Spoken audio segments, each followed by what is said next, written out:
Welcome back. I'm Alfred Lambremont Weber, and today we have an extraordinary a conversation and interview, I'll say, with a fellow experiencer. I can say that finally after 30 years. Congratulations. This is the first time you stated it publicly? First time, and with a fellow attorney. So we're both versed in the art of cross-examination and the art of... and I swear to tell the truth, the whole truth, and nothing but the truth. That's right. That's all there is. You can't make this stuff up, Alfred, as you know. I know. It's just too crazy. This is Rey Hernandez. Yes. And he's coming to us from Miami, Florida. Correct. And you are with an extraordinary organization, the Dr. Edgar Mitchell Foundation for Research into Extraterrestrial Encounters, known as FREE.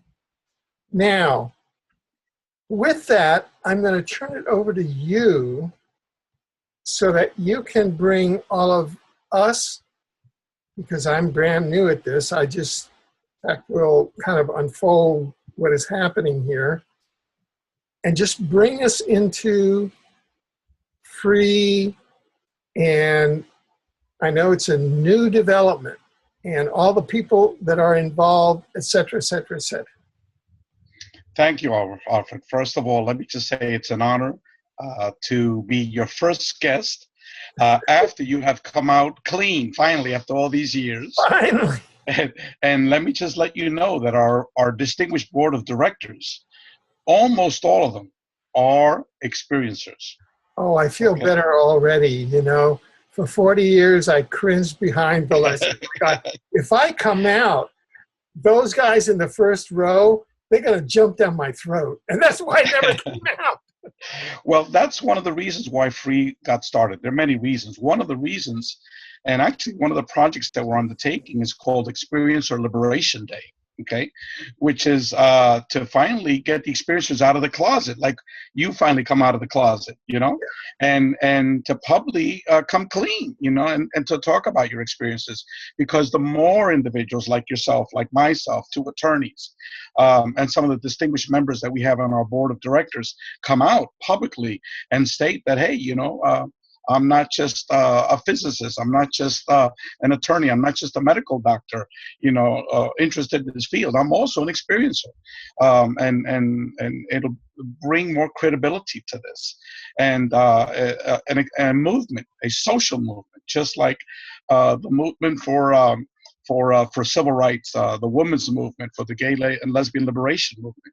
We need to start a movement for ourselves as experiencers. It's about time that we come out of the closet. So in Spanish, we say, te felicito. I salute you. I congratulate you. And it's an honor to be on the first show. You finally coming out and being liberated. Thank you very much. Let me just a little clarification. Edgar, I went to his house the last time was maybe about a month and a half ago, maybe 2 months ago. And I've been to his house many, many times because he's been working with us as a co-founder of FREE since the very beginning, even though we're going to be official, quote unquote, as a non-for-profit organization as of... This is Dr. Edgar Mitchell. Dr. Edgar Mitchell. The astronaut who's walked on the moon, et cetera, et cetera, et cetera. Now, he has no problems to say, I walked on the moon. Is that correct? Okay. Correct. Yes, that Dr. Edgar Mitchell. So there's a small group that's been working pretty much behind the scenes. So it's FREE just didn't get launched just a couple of weeks ago. We've been underground, quote unquote, for about 2 years, but we're now formal as a non-for-profit corporation with a formal board of directors now, which is going to be effective as of August 1st. Now, when I met with Edgar about 6 weeks to a month ago, Rudy and I had mentioned about requesting FREE to be named after his legacy. And so sorry, I'm just going to jump in here because these are all new names for us. Rudy's actually Rudy Schild, Emeritus Professor of Astrophysics at the Harvard Smithsonian Center for Astrophysics and the first Executive Director of FREE, correct? Correct. Rudy is, I guess, best known in the field of ufology as a very close colleague of Dr. John Mack. I see. He worked with Dr. Mack from the very beginning when Dr. Mack first became involved in with experiencers. And if you go to the YouTube videos of Dr. Mack, I would say that Rudy is mentioned in at least half to 3/4 of Dr. Mack's lectures. So that's how important and prominent Dr. Shield was to Dr. Mack. Right. Rudy is also extremely well known in his own field, which is cosmology.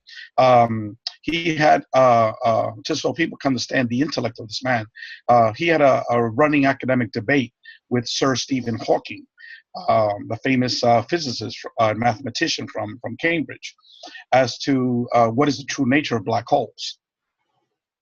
Right. Hello?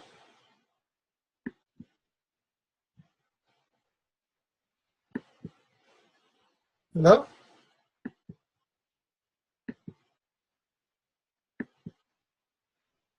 Hello? I think we've frozen up there.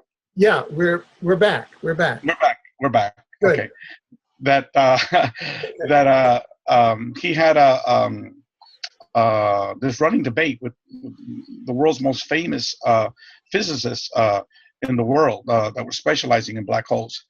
And he published a series of articles many years ago stating that they were all wrong and nobody paid attention to him. Finally, 2 years ago, Hawking publicly admitted that he had been completely wrong on black holes. And he apologized to everyone, and but he didn't give credit to Rudy, because now Rudy's version, Rudy calls them MECO objects, MECOs, instead of black holes.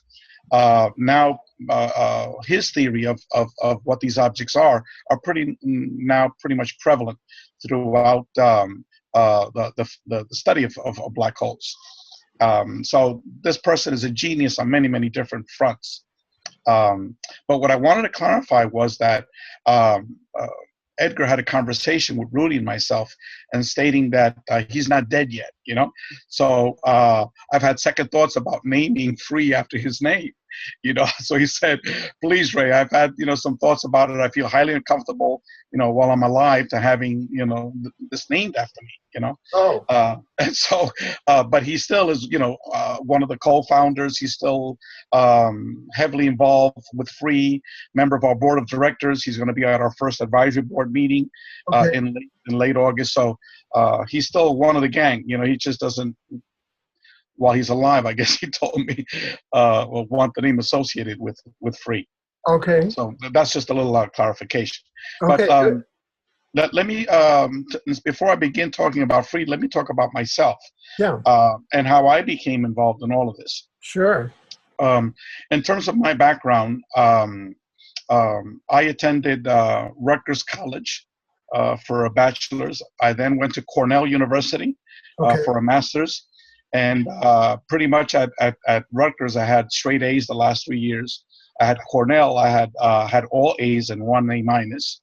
And then I got a National Science Foundation PhD fellowship, which I could go to any institution I wanted. And I went to Berkeley for my PhD in city and regional planning, which is the top planning school in the country. Right. And for those that don't know about Berkeley, it's the university that's got the most Nobel Prize winners in the world. It's a very selective, very prestigious school. So I went there for my PhD. I did all of my coursework for my PhD, all my exams, and I was writing my dissertation when my ex-wife got a brain aneurysm. And I had 2 little babies. Her mother had just recently retired. Her sister was still living with us. So I basically had to quit writing my dissertation and take 2 full-time jobs to support our family. Right. So pretty much I was a frustrated academic. I did teach part-time years later at many schools, including the City University of New York, Right. um, also at the New School for Social Research. Right. And I'm sure you've heard of those. Oh Those yeah, both are excellent, excellent yeah. schools. And so then I took advantage because I wrote a grant for the City University of New York, an environmental grant for communities that were burdened with environmental toxins. And Right. it was a $3 million grant to US EPA, and they got the grant. So then the dean at CUNY at City University of New York then said, Ray, you wrote the darn grant. We want you to be the director of it. Okay. And at that point, I had been working similar to you with the New York City DEP, Department of Environmental Protection. Gosh, we have kind of parallel paths here. Yes, very much. I was the director of the Office of Community Environmental Planning. Wow. And what we were doing was numerous innovative environmental projects at the community-based level. For example, we're developing a geographic information system to be used by the community boards. We worked with several professors at the University of New York to develop a mobile air monitoring van. Okay, that would go throughout the city to monitor air toxins. We were doing brownfield studies for property land that was toxic and contaminated. We were doing community environmental education programs, on and on and on. Okay, needless to say, when Rudy Giuliani came aboard, all those programs were terminated. That was in what year did he become mayor? Goodness, I think Giuliani came on board, I think it was 1994 or 95. I'm not quite exactly sure. Yeah. But it was good timing because that was when the dean had asked me to come and become the director of that environmental research project, and environmental studies program at the City University of New York. So what I did is I took advantage and I went to law school at the City University of New York. So I was working full-time as the director of this environmental studies program, and going to law school full-time at the same time. And then the very first job that got offered me was a job with the IRS, the Internal Revenue Service, Department of Treasury. And what I do is I audit estate tax returns, which is an inheritance tax. So, you know, it's boring as hell, but it's a stable job. You know, I'm not going to get rich of it, you know, because it's a government job, but it allows me the ability to work at home. So I have all my cases at home, and I mean, at 3:30 I punch out, and I'm able to, you know, bring my daughter to swimming classes, go to the. So you can have a U.S. government job and work at home. Is that true? Correct. Well, at least I know a good majority of the IRS employees bring their cases at home. Really? It's called FlexiPlace. Oh, I see. Okay, good. Yeah, and so for me, it's great. Now, so that's just a background. I was just an average person, you know, a frustrated academic, been working for, you know, for local government, doing very innovative environmental programs at the university for many, many years. And then for the last 15 years as a tax attorney with the IRS. And then, boom, I got hit over the head with a 2x4. That totally knocked me out. And that was March 4th of 2012. So that's March 4th. 4th of 2012. And I believe that was 5 days before Grant Cameron got his download as well. Grant Cameron's now, what was Grant Cameron's download? Well, Grant Cameron, before that date, was a typical nuts and bolts ufologist. He had published a series of papers on the presidential papers and investigated UFOs, going to all the presidential libraries. And he had been, quote unquote, a nuts and bolts researcher, ufologist for, I think, 30 years. And he's very well known in that field. And so he and I have shared a lot of stories. And he told me, oh, my God, Ray, that was like 5 days before I had my download. And now he's totally into consciousness. 110% into consciousness. Amazing. It's amazing. It's amazing. Same thing happened to me. I got the same 2x4 in the head. Okay. But let me explain to you how it happened. Okay. Yeah. We had on a Saturday, which is the 3rd, I think it was, a 16-year-old Jack Russell Terrier dog. We have been keeping her alive with lots of medications. She was walking around like an old lady, like a 9-year-old lady with crutches, you know, and we just couldn't put her to sleep because she was like our first daughter. And then what happened was one evening, Saturday evening, we saw that she was paralyzed from the neck down. So we called our vet. We were telling, you know, we kind of suspected what she had. So we were telling our vet the symptoms, and he said, look, from what you're telling me, it seems like she had a cerebral hemorrhage, a stroke. And at that age, you know, we need to put her to sleep. And so, you know, my wife was crying, you know, and so he said, look, I'll open up my office tomorrow because we know him, and, you know, I'll put her to sleep. We'll have a little ceremony. And at that point, my wife, who at that time was a hardcore Catholic, she's not anymore, okay? Uh-huh. But she started praying the whole night, okay? So 6 o'clock Sunday morning, the dog barks, whoa, whoa, whoa, whoa. So, you know, we wake up and we see, you know, maybe, you know, it was like a temporary thing, you know, we check her out and she was still totally paralyzed, okay? And so, you know, my wife was depressed, whatever. And I said, okay, I'm going back to sleep, you know? And so she carried the dog down the stairs, thinking hopefully that she can go to the bathroom or something like that outside. So I went back, you know, to sleep again, okay? This is Sunday at 6 o'clock in the morning.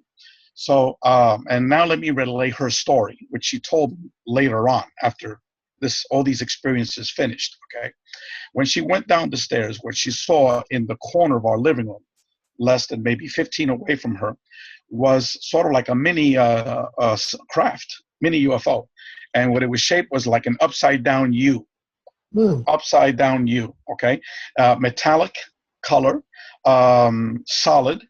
It was roughly 2 feet wide by 3 feet in height with 2 green lights in the middle of it. And then when she saw that, she knelt down and started praying. And in her head, she said, if you're a bad spirit, get the hell out, you know?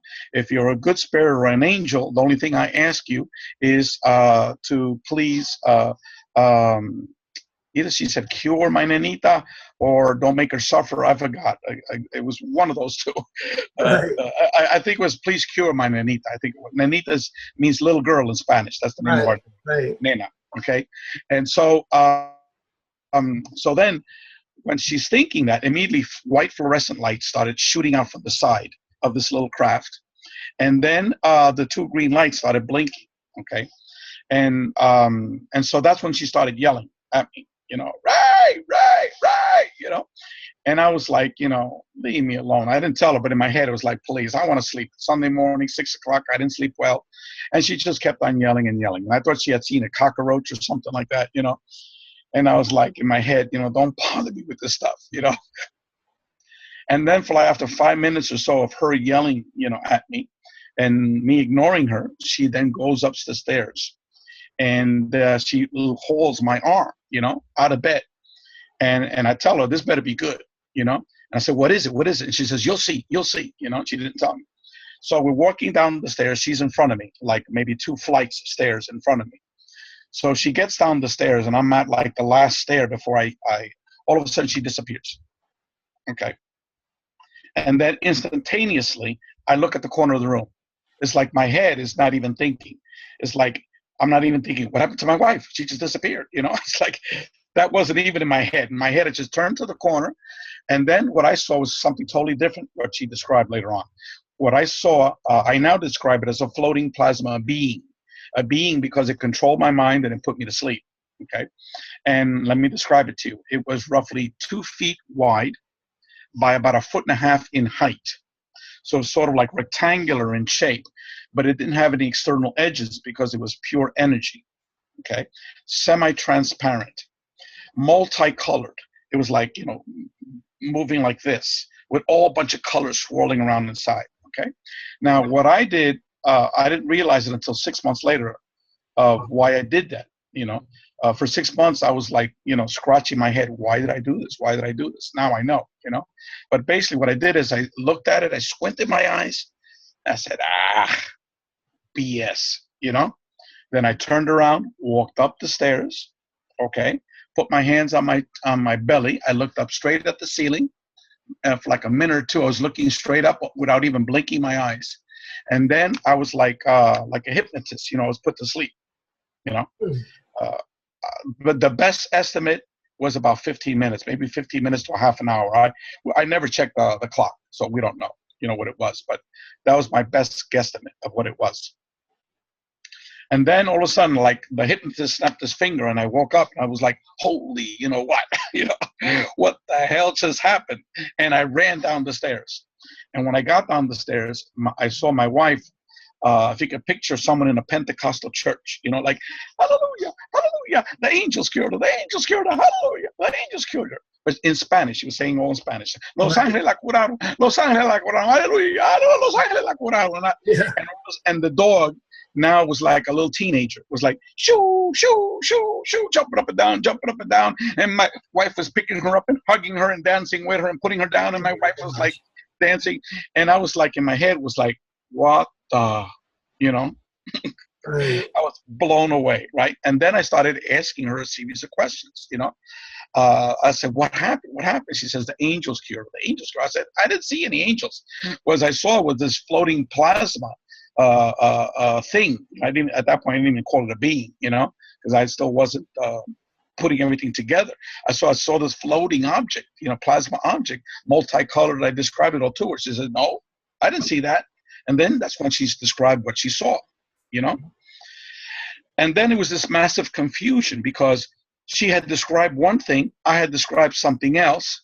As far as she was concerned, I never went to go upstairs. As far as she was concerned, I was right behind her. Right. So she had missing time. Right. Okay. Whatever that was, 15 or 20 minutes, whatever it was. Okay.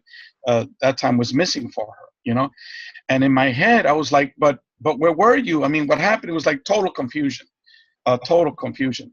And then to her, it was basically angels. She was praying all night and the angels came, And, now she's very, very spiritual. I would say more spiritual than Catholic, But she was raised in Mexico, hardcore Catholic. Right. And so when I started asking more questions, and she just said, look, why don't you get it? That's it. They came and they answered my prayers, like she didn't want to talk about it, Right. And so what happened was that I pushed it a little bit further. I got her to describe to me what it looked like, and then I made my own drawings of what I saw and I showed it to her. So I was still trying to, put all these pieces together. But from her perspective, it was like, look, I don't want to deal with this stuff. They were angels and that's it, And then what happened I think it was either late May or early June, the dog woke her up at 3:30 in the morning. Okay. Right. Now, mind you, we brought the dog to the vet, okay, because we were giving the dog a diuretic because he had his heart enlarged and his kidneys were not working right. Just like an old person, you take diuretic and the heart medication and stuff. He was taking Viagra. She was taking Viagra for her heart. Oh. It was costing us like $350, almost $400 a month, for those medications. God. It was crazy. But my wife, that was her daughter, and I did love her too. Our pet, we did love her, but it was very, very expensive. So anyway, all of a sudden we saw a dog that was almost like a puppy now with energy, and so we brought her to the vet, and the vet was shocked. He said, "What happened to her?" And we didn't tell him. A year later, we told him. But not at that point. So he checked her out. He said, and he, did some exams on her, and he says, my God, what happened to her? And we don't know. She just woke up like that. He says, well, try not lowering her medication, little by little, which we did, and then come back like in 2 weeks to see how she's doing. And we brought her back, and she was still doing great. He said, well, she doesn't need the medicine, She looks great to me, and she was like jumping and hyper and stuff like that, And so later on, we told him like a year later, after we started having a lot of experiences, And then he just like totally ignored us, like we were crazy. You were off the chart, so he just couldn't process it. Yeah. And also I told him his daughter and my daughter went to school together in the same class, Oh. And this is like a couple of years before, So we told him that our daughter had all those a lot of experiences too, And he says, these people are really crazy. Now they're getting their daughter involved. He didn't tell us, but I'm sure he was thinking that, Yeah. So anyway, now going back to the situation, the dog woke my wife up like about 3 months later at 3:30 in the morning. The dog, instead of going in the back to do her necessities, okay, she was jumping on the front door. She never goes on the front door, never. Yeah. Only when we have her leash and like she knows we're ready to go outside for a walk or something like that. But Right. she's never, never does that. So anyway, my wife opens the front door. She walks down the stairs. We have like 4 or 5 steps going down. And then when she gets going down, she hears this noise. She said it's like a 747 jet right above her, a deafening noise. And I said, well, this is how she approached me in the morning. Oh, my angels came and visited me last night. I said, what? She says, oh, they came in a huge angelic craft. She said it was huge. It was like the size of a football stadium. She says it had colors just like the stained glass windows of our church. There's my wife laughing now. Come here, tell the story. And but that's exactly what she said. And so I was like, what do you mean, angels, angelic? She said, no, they came to visit me, the angels. So then she told me that she saw it for the craft for like about 2 minutes or so, and all of a sudden it just disappeared. Okay. And then about a month later, she went to Mexico and she stayed there a month to stay with her family. And then she had tons of experiences over there in Mexico. The very first event was right before her niece's baptism. That's one of the reasons she went out there, because the niece of her brother, their first child, was having a baptism. So they were having a party. And so the day before, she was on the roof of her sister's house in Veracruz, Mexico, which is a port town. And then she was looking up in the sky, and she basically called down a craft for the first time. I don't know why she did that, because she doesn't go into the internet. She doesn't read any books, ufology or New Age. She's not into this stuff at all. We didn't even have TV. For many years we never had TV, including during that time period. So she's not has no knowledge of any of this stuff. So anyway, but she wanted to see these angels again, the craft again, to come and visit her again. So she was calling them. I guess like 9:15 to almost 10 o'clock or something like that. And then all of a sudden, nothing happened. So she went downstairs. And then, I think it was the 10 o'clock news or 11 o'clock news. I forgot which one it was. That was the lead story. Okay. UFO stops airport traffic for a whole hour over Veracruz Airport. Okay.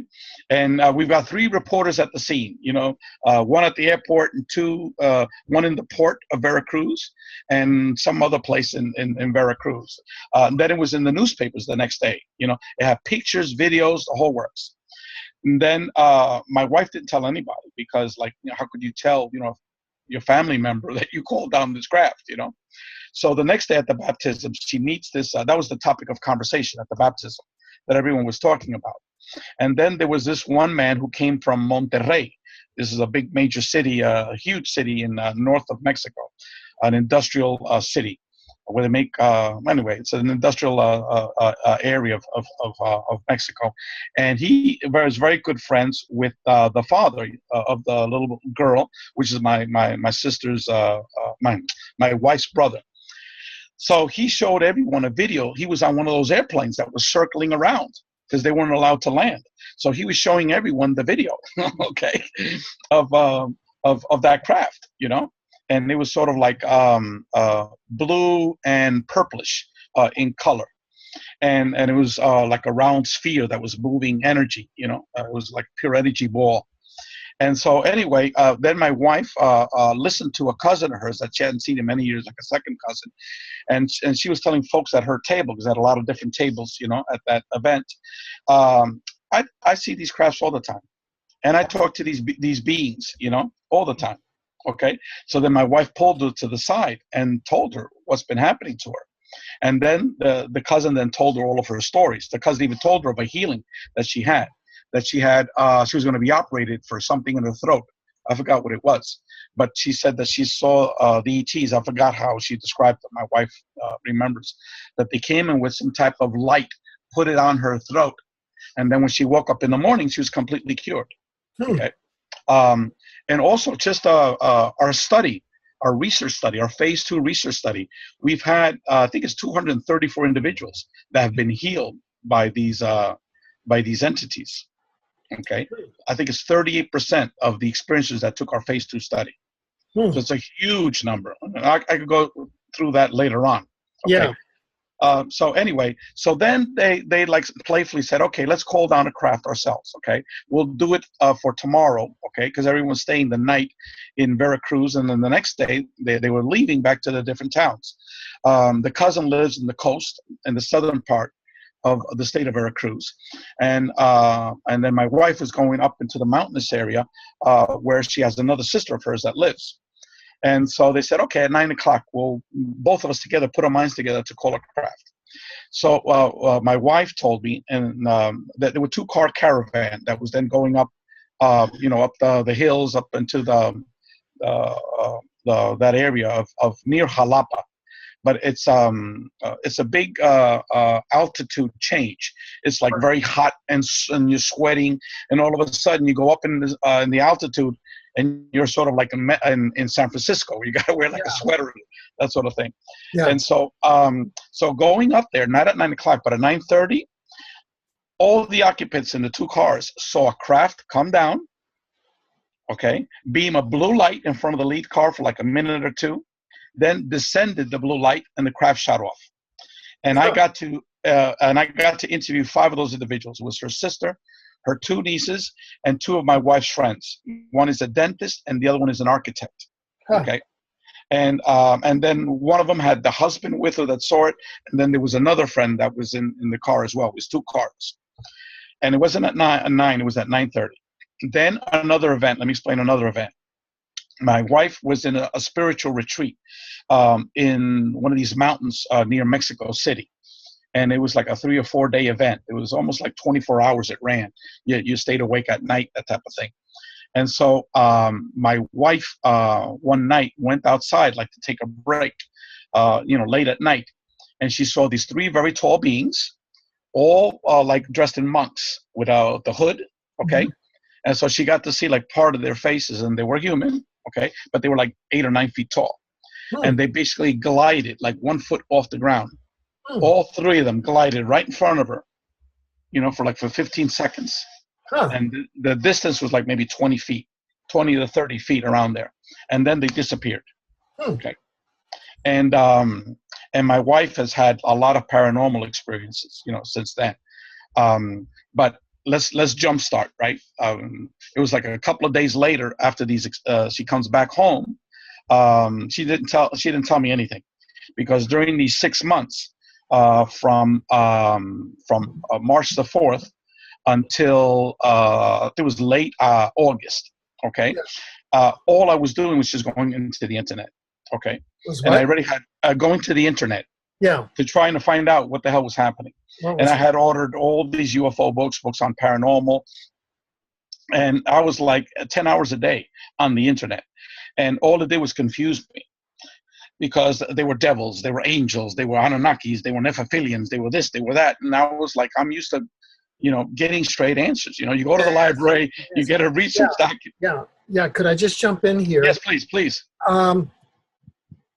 During this period, while you were checking and trying to understand the phenomena, was one of the tests that you built in, sort of the Operation Bluebeam test, did you test for human technology that was trying to spoof you, if you understand what I'm saying? And that is that holographic technology exists that can create holographic images of craft, or holographic images of the 3 monks, and so that they would say, oh well, we're going to we're going to project 3 holographic monks as part of Operation Bluebeam. So then we're going to create a witness. That's the Operation Bluebeam.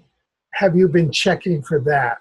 I'm just doing this as a question, as they say. Okay. I don't even know what that is. This is the first time I'm hearing it. Oh, I see. Now, another thing is, my wife didn't tell me of those experiences when she got back. So in my head, the only thing that I knew was that inside our living room, I saw with my own 2 eyes this plasma being, okay? It totally controlled my mind. It put me to sleep.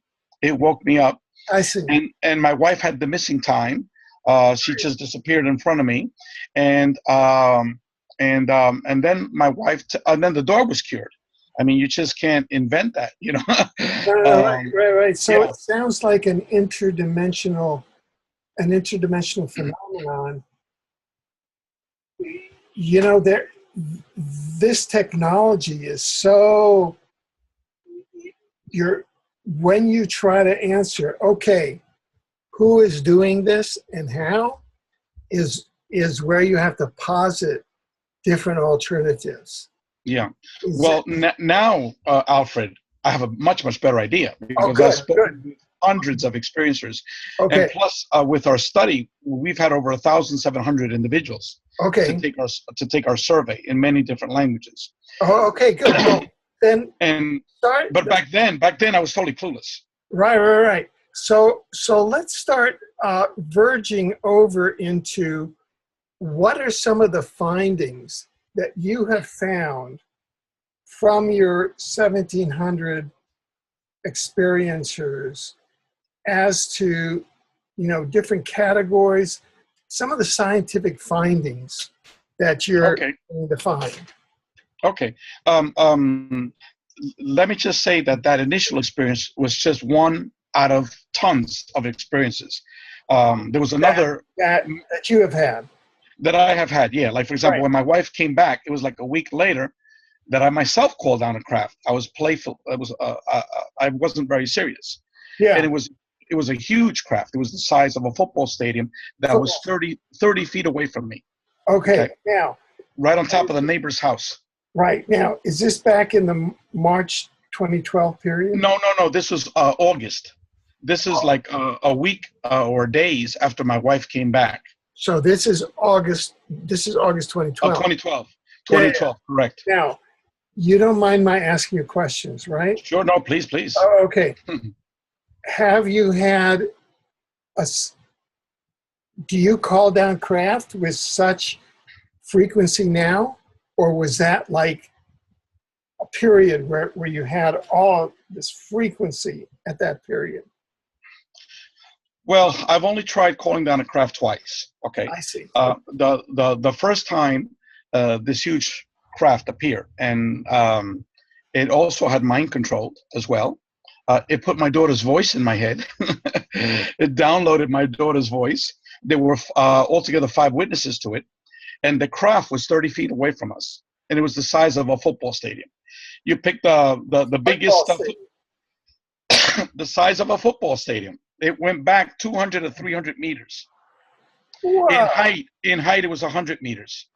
Oh my God! I think I sent you a graphic drawing of that. Yeah, I've got all the drawings here. Yeah.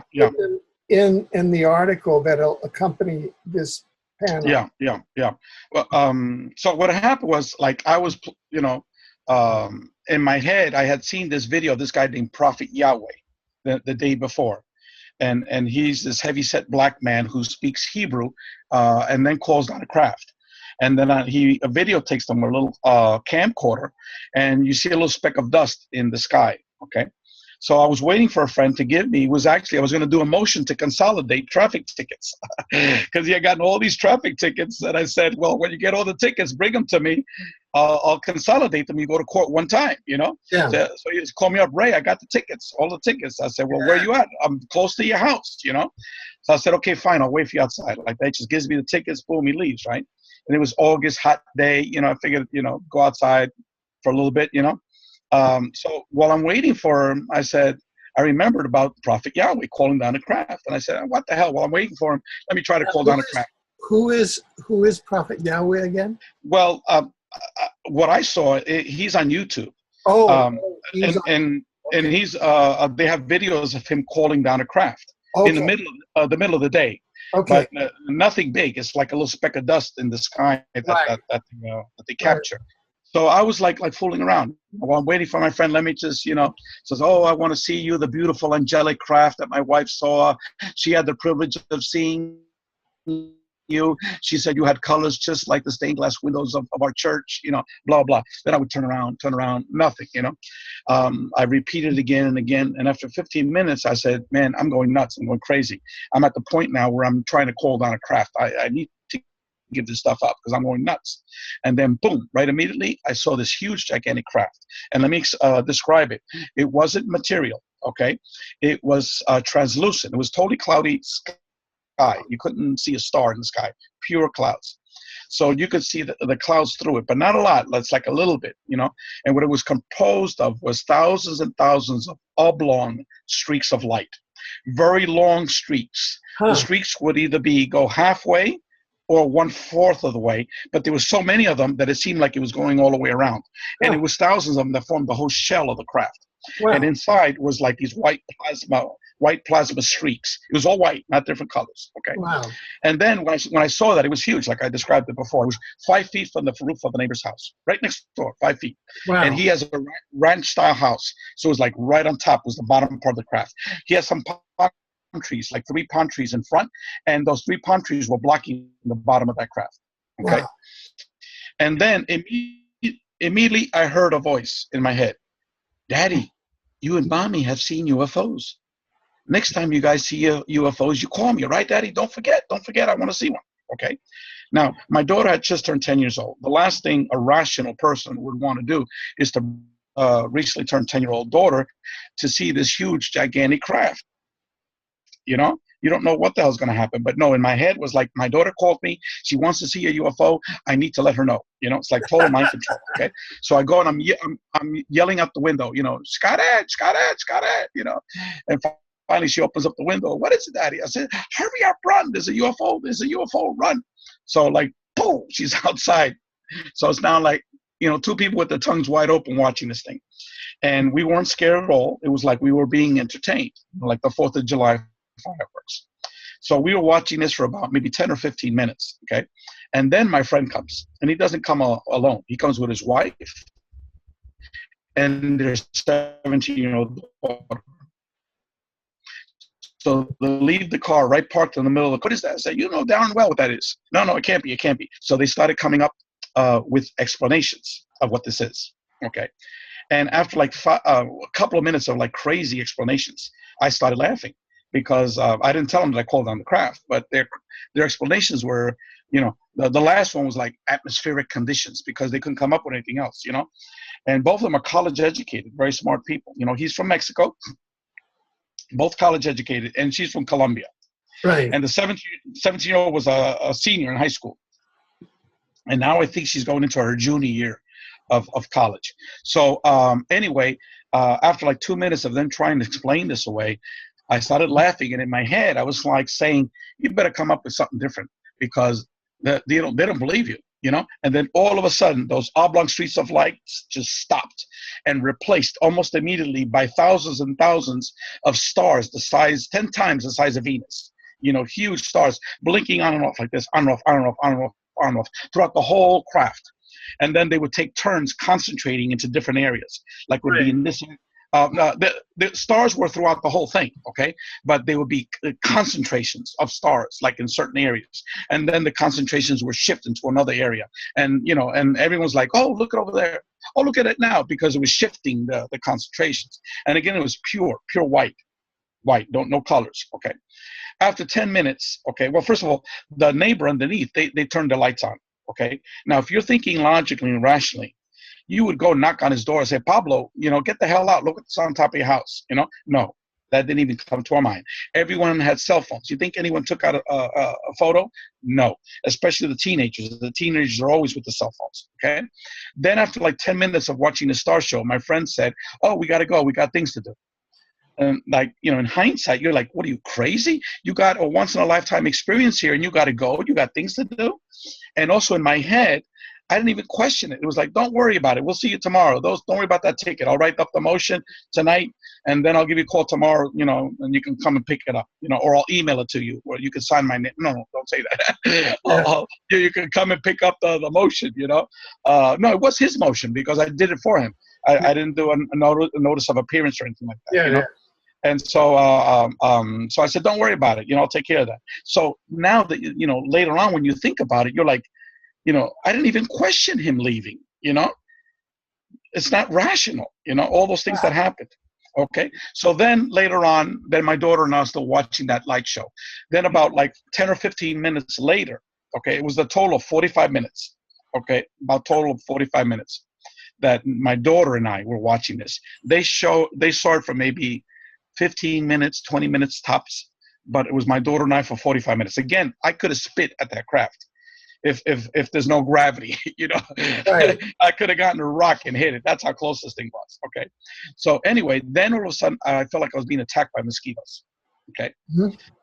And I was like slapping my legs, slapping my arms. And after like a minute of being tortured by these mosquitoes, I grabbed my daughter's hand and I said, let's go inside, Scotty. These mosquitoes are killing me. Okay. So we go inside. Like a couple of minutes later, my daughter goes to me, Daddy, there were no mosquitoes outside. And then it was like the hypnotist woke me up, just like when I was in bed, it's like, wake up, kid, we're done with you, And like I woke up and I was like, oh my God, what just happened? Then I realized, I had my full control, I grabbed my video camera, my regular camera, I ran outside, it was gone. Okay. And that's when I realized, I said, oh my God, these entities are able to get into my own consciousness, where I'm thinking that I've got full control of my consciousness, but I could only go up to a certain line.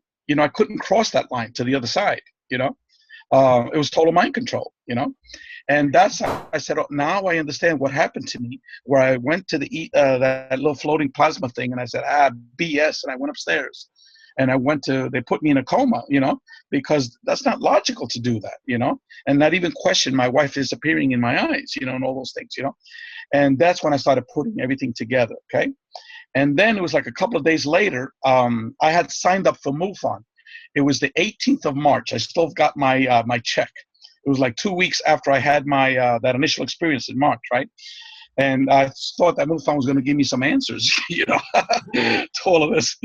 And so, but anyway, I then, looked up the number to make this report, because to me it was like, oh my God, who in the world has reported a football stadium sized UFO literally 30 feet from us, seen for 45 minutes by 5 people?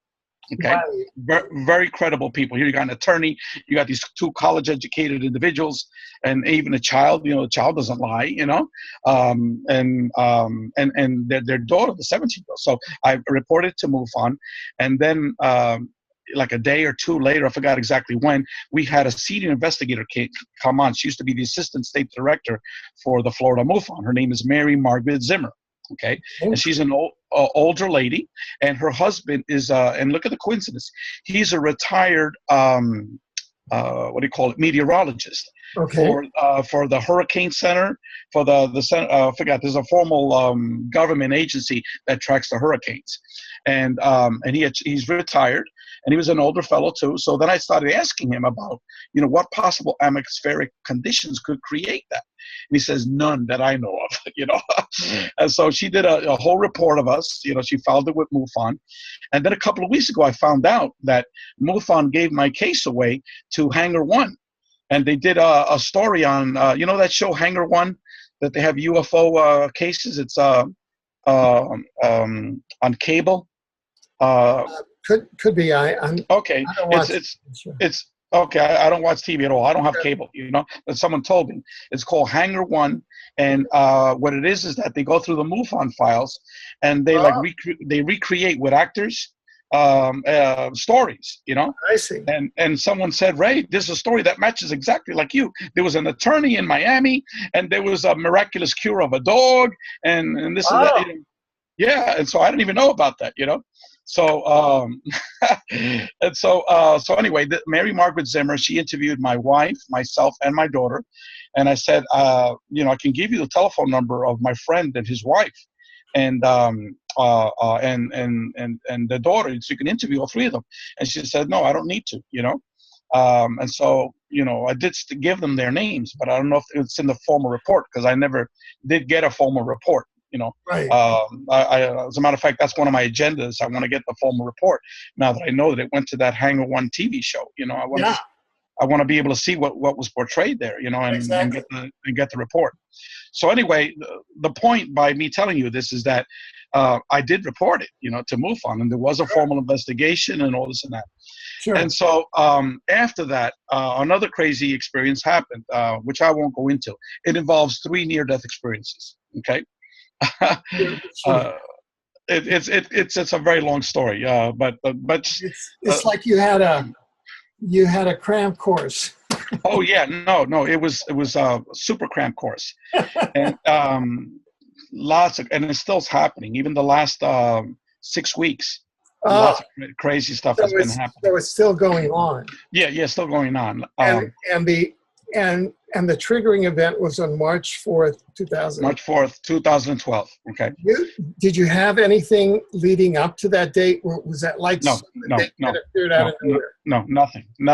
nothing whatsoever. I was just that guy that I told you about beforehand. Yeah. Just a normal, typical life. Late at night, maybe when I did have cable years ago, I would watch an Ancient Alien episode or something like that at night when I couldn't get to sleep. And like after half an hour, still that's not everybody watches Ancient Aliens. So, but wait a second, your soul there for that. But wait a second. After a half hour, I would turn it off. I said, that's fine. BS. It's BS. Still priming. Yeah, maybe, but I had no conception of any of these things, right? Paranormal, ETs, UFOs, or anything like that. So I then had a series of like NDE type of experiences, very, very lengthy, that led up to that. I then began meeting individuals, not meeting, like I knew it. I knew that this person was an experiencer. Sort of like, I don't know if you've heard of people that have had near-death experiences, that when they come back, they already know if someone's an experiencer or not, or if someone's just had an NDE, like you feel their energy, that sort of thing. Yeah. I've been called an ET magnet tons of times, because I'm able to identify people that have either had NDEs or UFO-related experiences. In the last 6 weeks, it's been 4 people, 4 Cubans right here in Miami. Wow. Okay, and I posted it in our Facebook group, a little bit about some of these stories. It's crazy stuff, The last one was a Cuban doctor, okay, like 68 years old. 2 weeks before was Ezekiel Hernandez, a 75-year-old that had 3 NDEs himself and had numerous ET contact experiences. In the middle of a conversation that I said, it's going to take like 1,000 years for humanity to change from all our separation, race, class, culture, and to call ourselves humans, and to treat each other equally.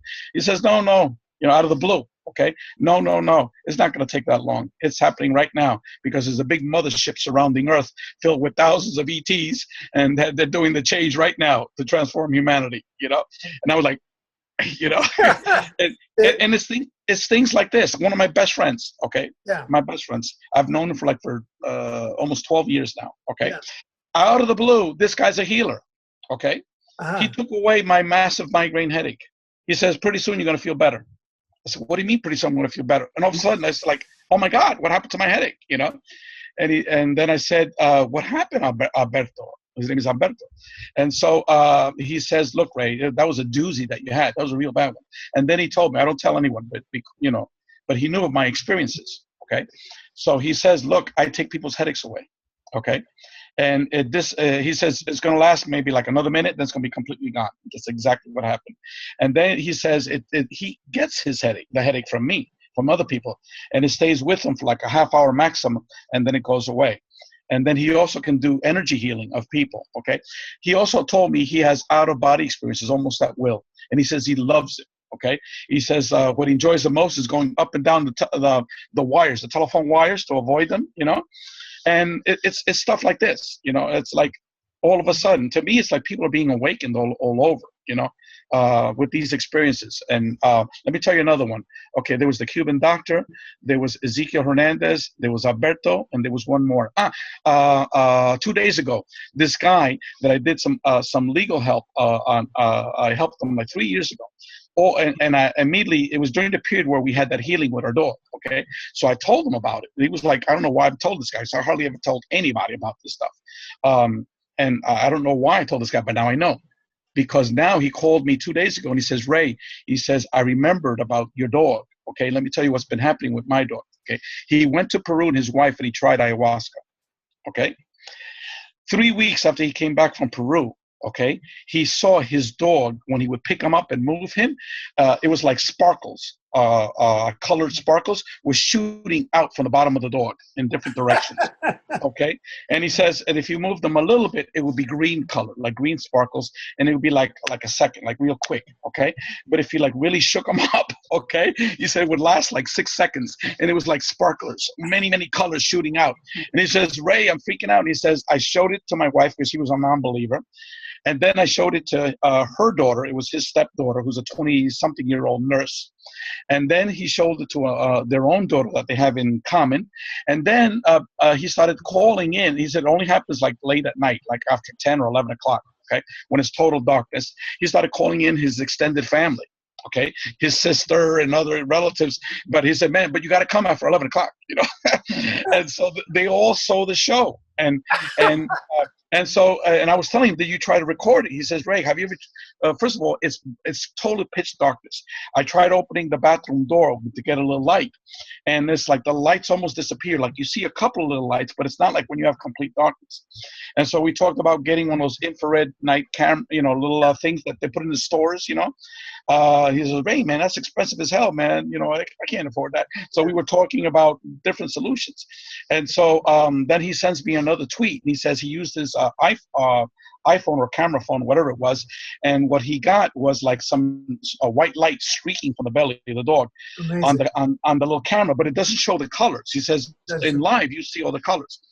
And so he's going to be inviting me to his house one of these nights.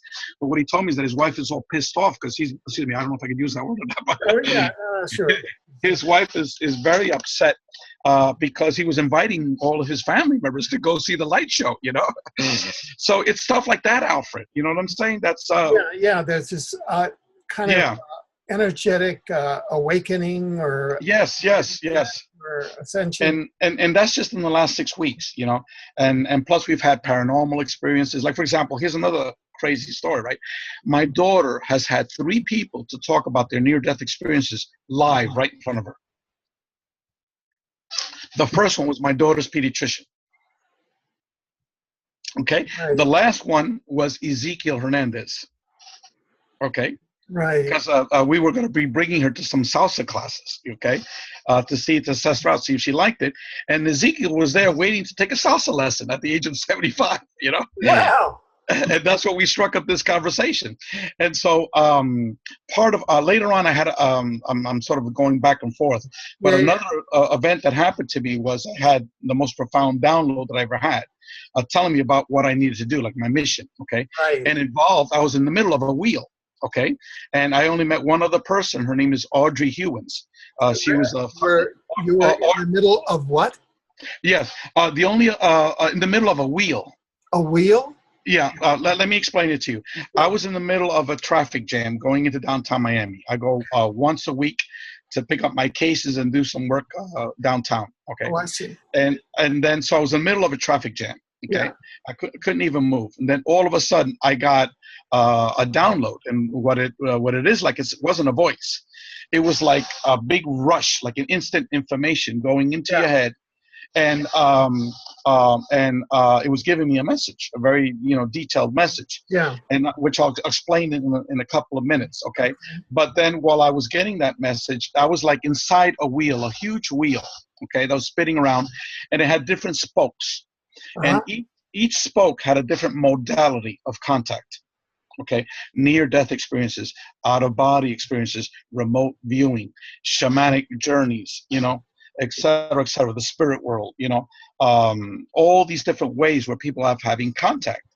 with non-human intelligent beings. And it was spinning all around me.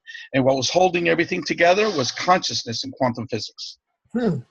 Okay. And so this is what came to my head. I need to tell humanity of the relationship between, ETs, the spirit world, and consciousness. Wow. So that's Okay.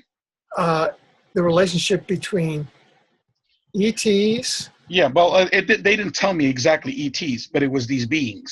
Yeah, yeah. The non-human No, intelligent. Could you repeat those? It was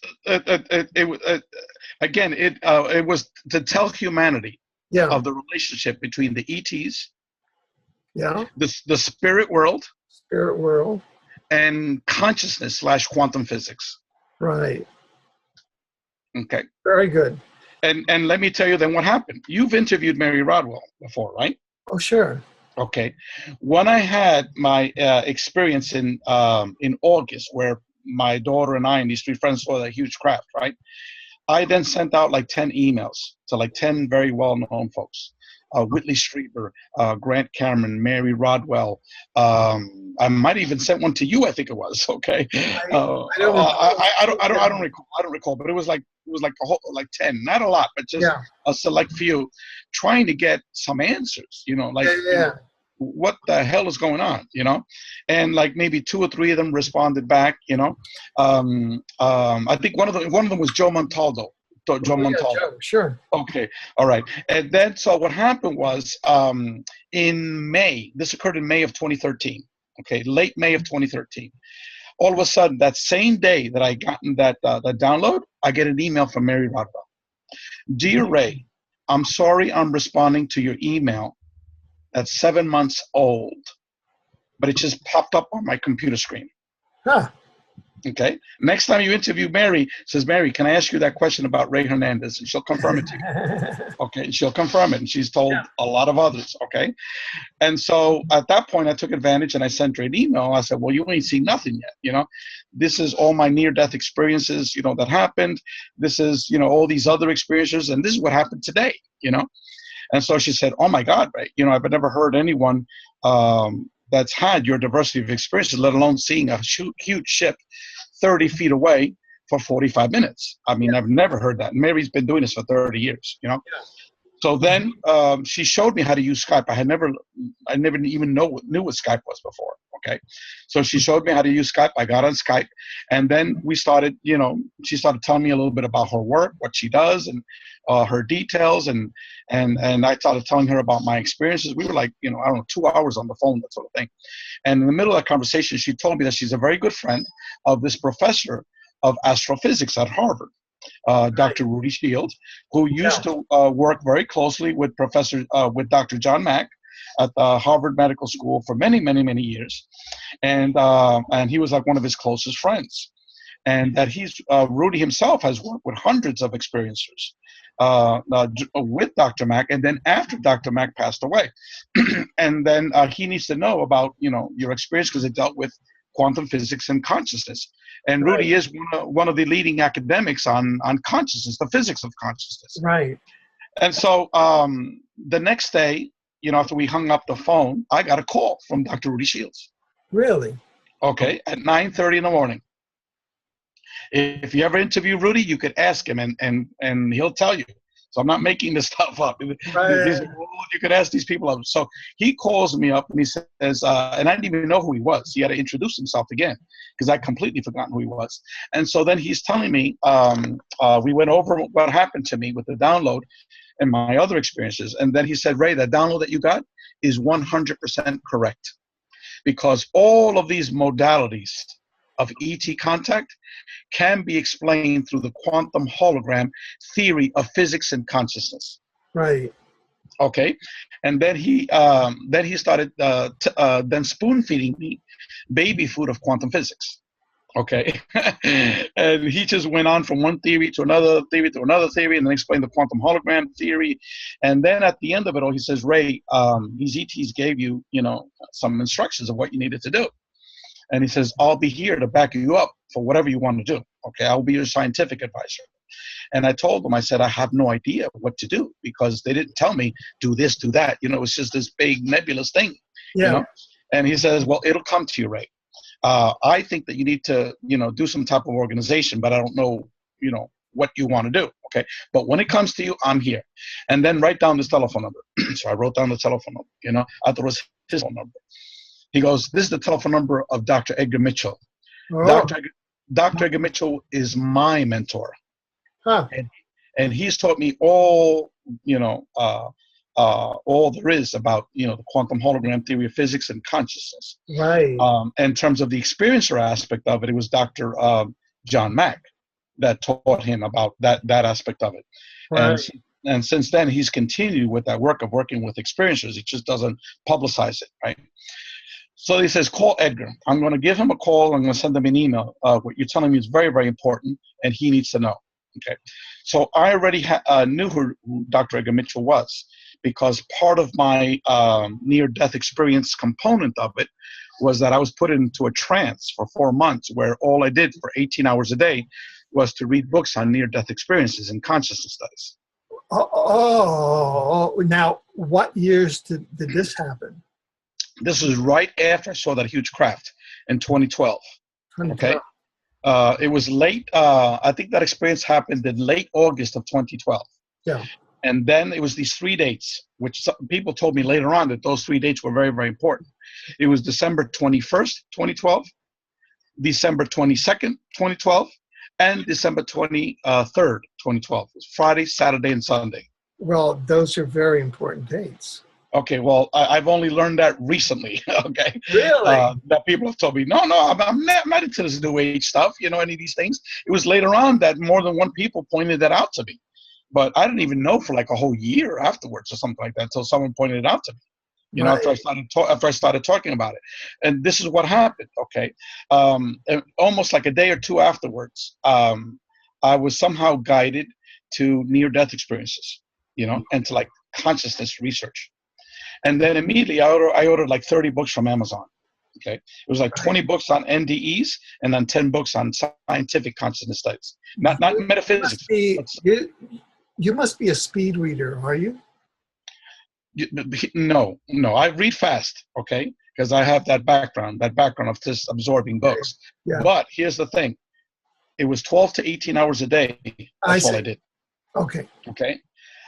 I didn't watch TV. I didn't have any cable. Yeah. I didn't go to the internet. All those UFO books, they're still in the shelves. I haven't even read them. Yeah. I don't care about UFO books anymore. Okay. So all those books that I had purchased that I was like in the middle of reading, those things got off to the shelf. Okay. I didn't go out with my family on the weekends. Yeah. I had no social life. It was like I was a drug addict on crack. And my crack was that I had to read as many of these books that I could. It was 12 to 18 hours a day. NDE 7 days a week. consciousness. Yes, correct. NDEs and consciousness studies, but the vast majority were NDE books. Okay. I became an NDE expert. Okay. A lot of people that have researched NDEs have queried me about it. And I've like come back with all of these books. I've read that. This is what this book says. This is what this other book says. This is that theory.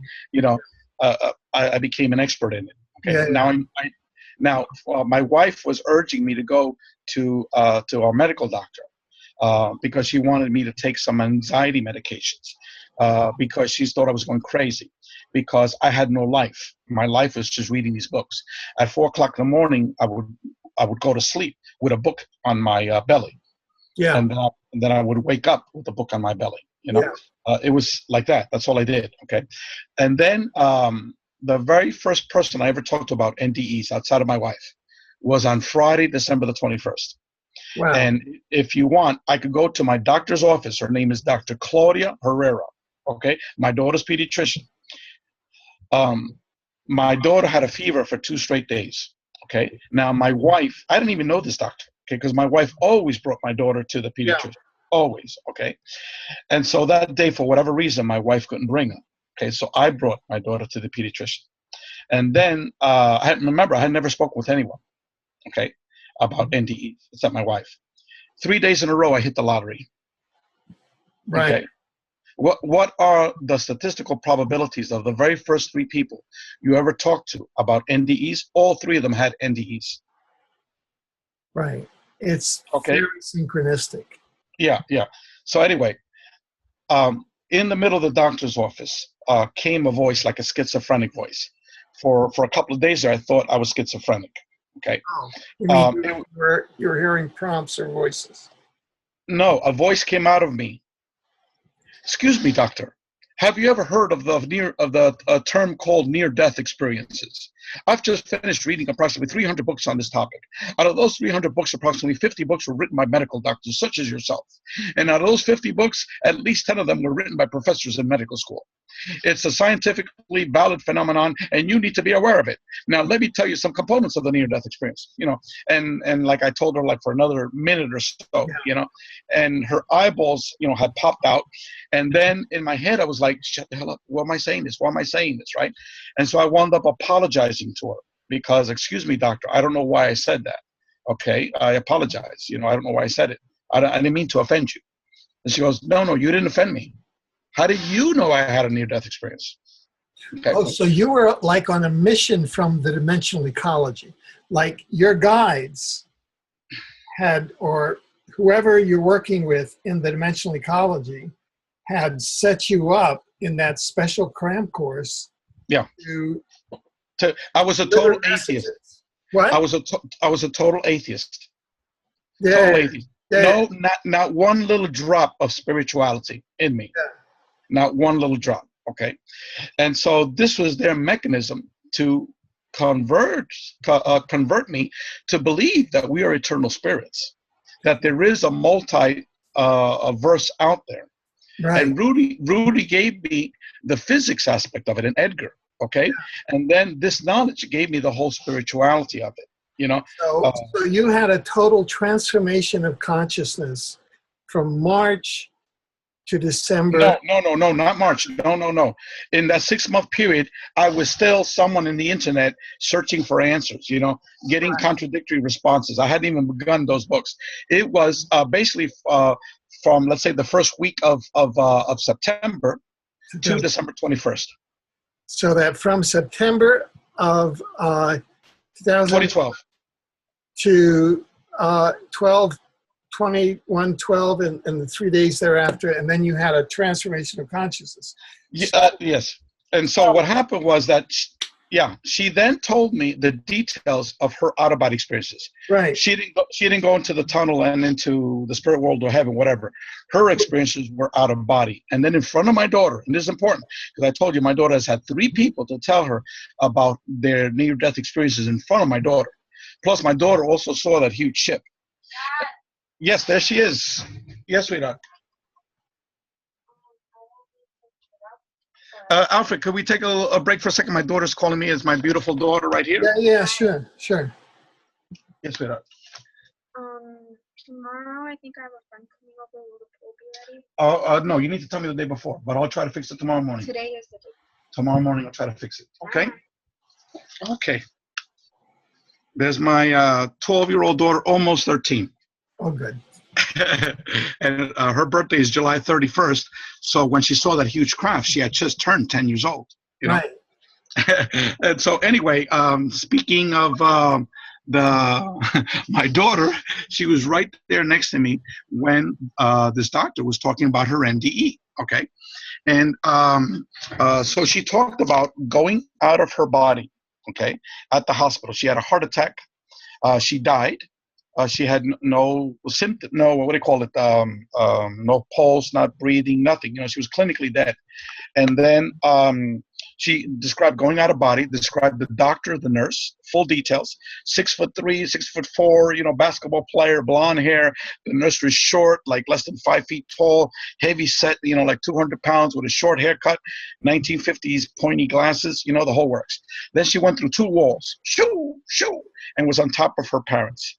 And then she stopped her practice for 15 minutes because those 15 minutes or 10 minutes, whatever it was, she said verbatim, my mother said this, then my father said this, then my mother said this, then my father said this, And I was like, oh my God, this stuff is real. It's not a book anymore, And she described all the details. Then she floated through 2 walls back. And then saw the doctor that plunged a syringe in her heart. And the next thing she remembered, she woke up. And then she told her parents all of the story. 15 minutes later, who comes? The doctor. Who comes in? The doctor and the nurse, exactly as she describes it. So this is my daughter's pediatrician telling me this, woman I didn't even know. Okay, the next day at church, okay, it was this group called Enriquecimiento Matrimonial at our church, St. John's Newman. And it's a group that it's all married couples that get together and they have like meetings to talk about marriage, how to deal with relationships. And then like once every 2 months, they go out to dinner, as a group, that sort of thing. And here we had a dinner at church, And so my wife sat next to this lady who's Mexican like she is. And so I sat next to this fellow and I found out he was Cuban like I am. And he works in a hospital. He's an X-ray technician. And so again, my voice comes out, excuse me, sir, have you ever heard of near-death experiences? And in my head, I was like, shut that, what am I saying this? I'm going crazy, And after I stop, I'm like, my God, I'm going nuts, And so I tell the guy, I said, look, I apologize. I don't know why I said that, And he says, my God, what a coincidence. I've never told anybody about this, My mother died in my arms a year ago. Okay, in my house, in my own house. It was just me and her. Okay, and then she was. I called the ambulance. The ambulance came, 10 or 15 minutes later, whatever. But she was dead because he works in a hospital. He checked her pulse. She had no pulse. She wasn't breathing. He was giving her mouth to mouth and stuff like that. And then when she was resuscitated after she, returned back in the hospital, she told them a dream that she had, and she said it wasn't even a dream. It was real. It was just as real as you and I talking right here, but it was after I had died. I went to the spirit world. I went to heaven. So she talked about going out of body. She described the paramedics, okay? It was this big, heavy-set black guy that came crashing through the doors, followed by a short white woman with a blonde ponytail, dressed in the paramedic colors. And he was like, how did you know that? He says, well, I was floating above. I was seeing everything, And then he repeated that you told me this, you told me that, you told me that. You were breathing to me, mouth to mouth, you were pounding on my heart, making, pounding on my chest. And then you were crying on top of me and you were telling me this while you were doing the breathing, and then she then went into a tunnel. Okay. And then she appeared at what she describes as heaven. Okay. And there she met God, and God told her, you got to go back. Okay. So he was telling, I was the first person he ever told about this. Okay. So I was Saturday, okay, at church. Okay. And I can get him here. His name is Max. Okay. Goodness, what's his wife's name? She was just here the other day. She was taking care of our dogs when we went to Disney. And my wife took care of her dogs. But I got a mental block. But anyway, the next day, Sunday, I was like, I need to tell my old man about this, okay? Because my father is still very, very sick. He's still in bed. He can't get out of bed. He needs help dressing. You name the disease, my father's got it, And he was a total atheist. At least I always thought he was a total atheist. So I said, my father needs to know, And plus, by then, I knew that this was a setup job by these entities. Like, it wasn't just a coincidence anymore. I knew this is set up, like I knew it, So then I went over to my house, my parents' house. And I said, come on, Mom, help me get Pop dressed, And this is Spanish, obviously, because we speak Spanish in the house. And so my mother helped me to get him dressed, and we went out to the patio. We walked him, helped him because he uses a walker. And there I started telling him what happened Friday and what happened Saturday. I didn't tell him all the other crazy ET stuff, But then I told him what happened those 2 days. And then he goes, that happened to me. I go, what? He goes, that happened to me. He says, remember 15 years ago when I had open heart surgery? I said, yeah, And he told me that he floated out of his body. He saw his body underneath with the chest open, with the white all over him, whatever. And this part just open, and then all the doctors all around him and the nurses. And then he said he felt like he got sucked up by a vacuum cleaner. Okay. And he went to a tunnel like 1,000 miles an hour. Shoo! And he saw there was a little light getting bigger, bigger, bigger, and bigger. And then poof, he go into this universe of pure light. And then he said that there he met his father, his mother, and his brother, all deceased. and they were like in spirit form. And then they presented him to an entity that he said was God. And then he said that, and then immediately after he said that, after he said it was God, he said upstairs, he says, up there, time doesn't exist. I said, what do you mean time doesn't exist? He says, I was up there at least 20 or 30 years. And I said, well, what do you mean 20 or 30 years? And he says, well, that's how long it took God to show me all the good things I had done in my life and all the bad things. And then he told me that he saw these experiences not only from his brain, but from the brain of the other person that he had affected. And then he said after these experiences, God would tell him, okay, my son, what did you learn from this? You know? And he said that God is not like the Catholics and and the Christians, show, like a vindictive God, a punishing God. He said God is about teaching, and he said God is about love. And that's what all I felt the whole time. And so I said, well, can you give me some specifics of what he taught you? Some of these experiences. And he goes, how the hell do I remember? That was 15 years ago. And like at that point, like he didn't want to talk anymore about it. And so then I turned to my mother and I said, Mom, you never told me this. Have you ever heard this story before? And she said, we only spoke about it once. And that was after he came out of the surgery, that he was all hysterical, wanting to tell her that story. And then she was like, no, go back to sleep, and he was like, no, I got to tell you. So she finally, he was insisting on it. She listened to it, and he told the same story that he was telling me now at night. And then she said, go back to sleep.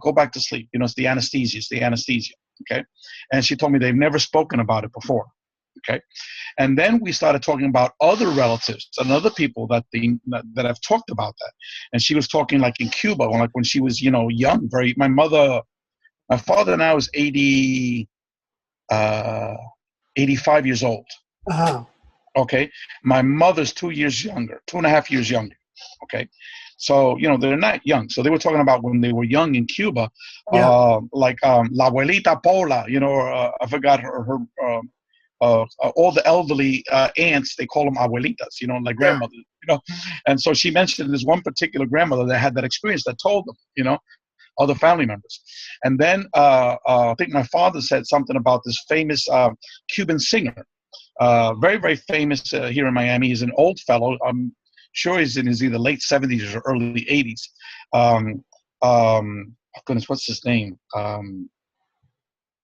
Goodness, he dances a song, very famous singer, Latin music. Okay, and so he was on a show, a TV show here that specializes for the Latin audiences, a local Miami show, where he talked about his near-death experiences.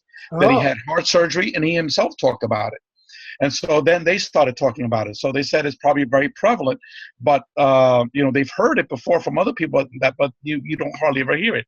And I told them it's probably because no one wants to talk about it because it's such a crazy story, And that's sort of where we left it, And so on the way home, driving home, I looked up at the sky, and I said to God and to these ETs, I don't like that word, but because they're not extraterrestrial, they're interdimensional, in my opinion, And so I looked up and I said to them and to God, I said, I congratulate you.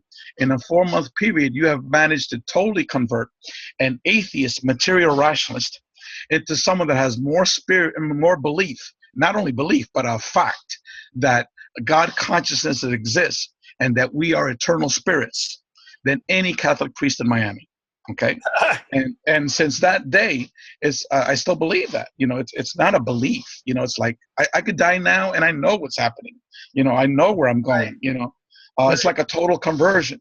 And it was after that day that all of my profound experiences started. Tons of experiences after that. So that's a little bit about, my background. I've skipped over a lot of events, Yeah. I'm sort of picking in. Yeah. This sounds very, very, very, very, very profound. And so, what I'd like to do is to segue now to the questionnaire, Okay. which is a free experiencer research study and questionnaire that Free has developed. And actually, a couple of hours before our interview, I happened to go on the internet, and in my newfound freedom, no pun intended, I happened to go on and I took my iPhone 6 Plus or whatever it is, and I went up to your Facebook group, and I took the free experiencer survey, and I went through and I answered all the 121 questions about my own experience. And so I started that whole ball rolling. I got myself into the liberated format. Yeah, the new Alfred liberated experience. Yeah, and on your board, I just want to read this out, and this gave me a lot of security because I know many of these people. Is Dr. Rudy Schild of Harvard, with John Mack. Dr. He's the executive. Mitchell. He's the executive director, Rudy Schild. Yeah. Yeah, I know. And Dr. Edgar Mitchell, I've known. John Kilmo, professor of psychology for over 40 years in the field of transpersonal psychology. Dr. Leo Sprinkle. Dr. Sprinkle wrote the introduction to my book, Exopolitics, and actually he sponsored the first public talk on exopolitics at the 2000 conference up at the University of Wyoming, where I was the keynote speaker. Leo is a blessing. He's such a sweet soul. Such a sweet soul. And he's still active with us. He's been on every phone call, participating, a sweet, active soul. He's just tremendous. Then Dr. Bob Davis, retired professor of neuroscience for over 30 years. Dr. Michael Melton, retired PhD psychologist.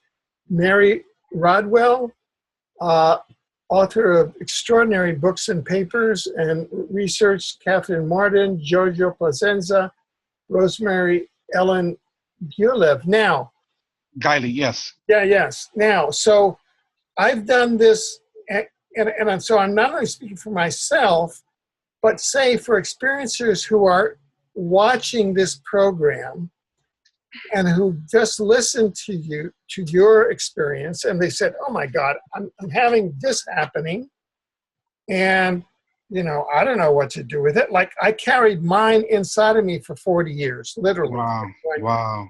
Now, Alfred, you think it was a coincidence that I'm the very first person that you're talking to, and you just come out of the... Mira, yo soy cubano.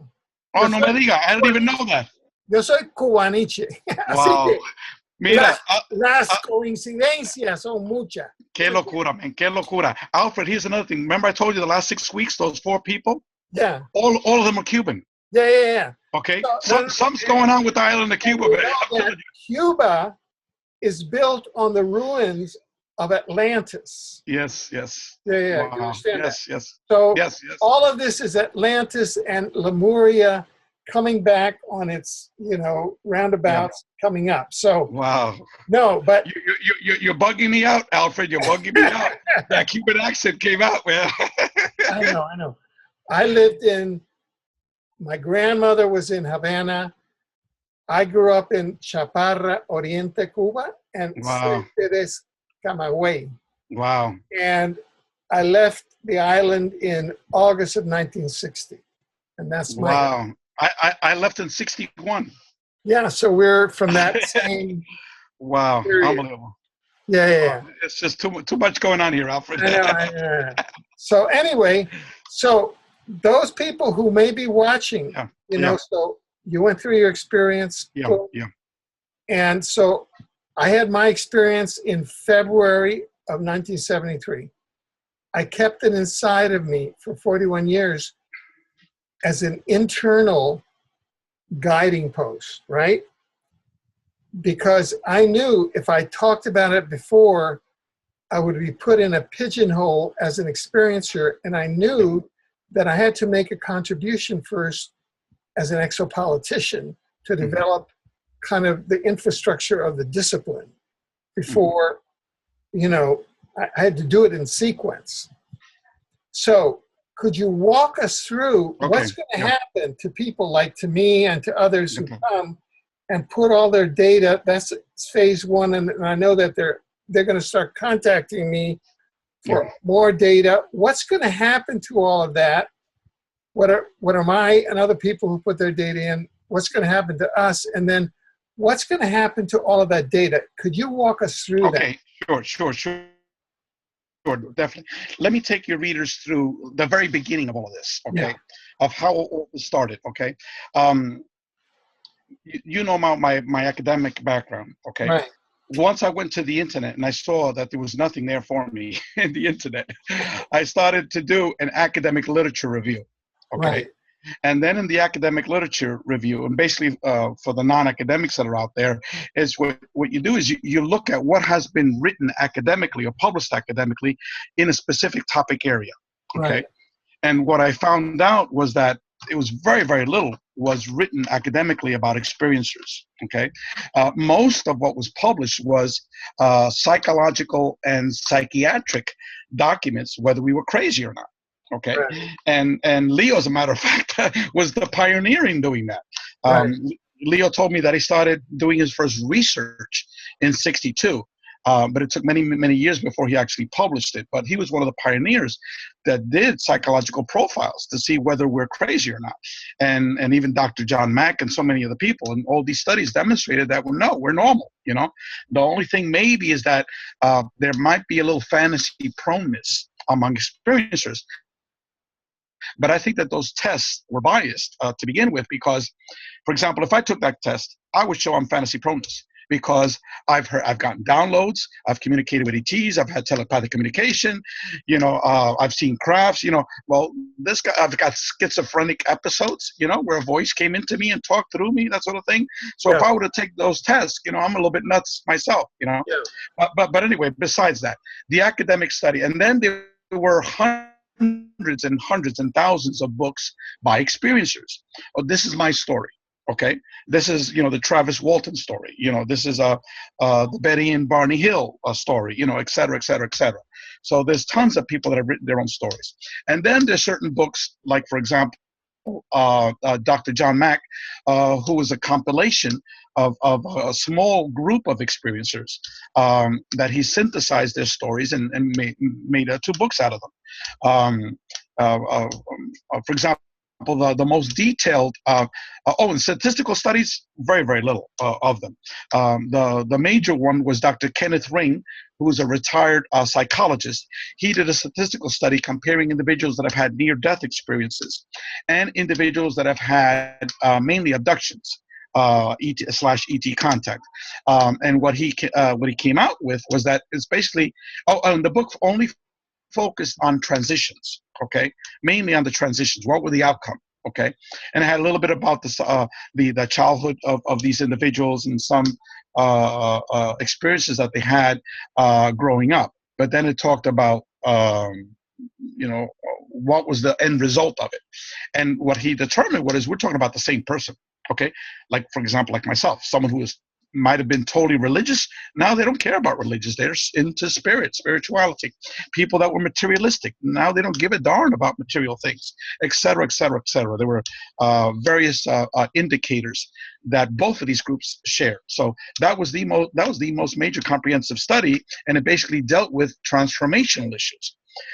Kathleen Martin, who's a member of our advisory board, 2 years ago, she published, together with Denise Stoner, a book called Alien Abduction Files. And that was based upon 50 experiencers and a control group of 25.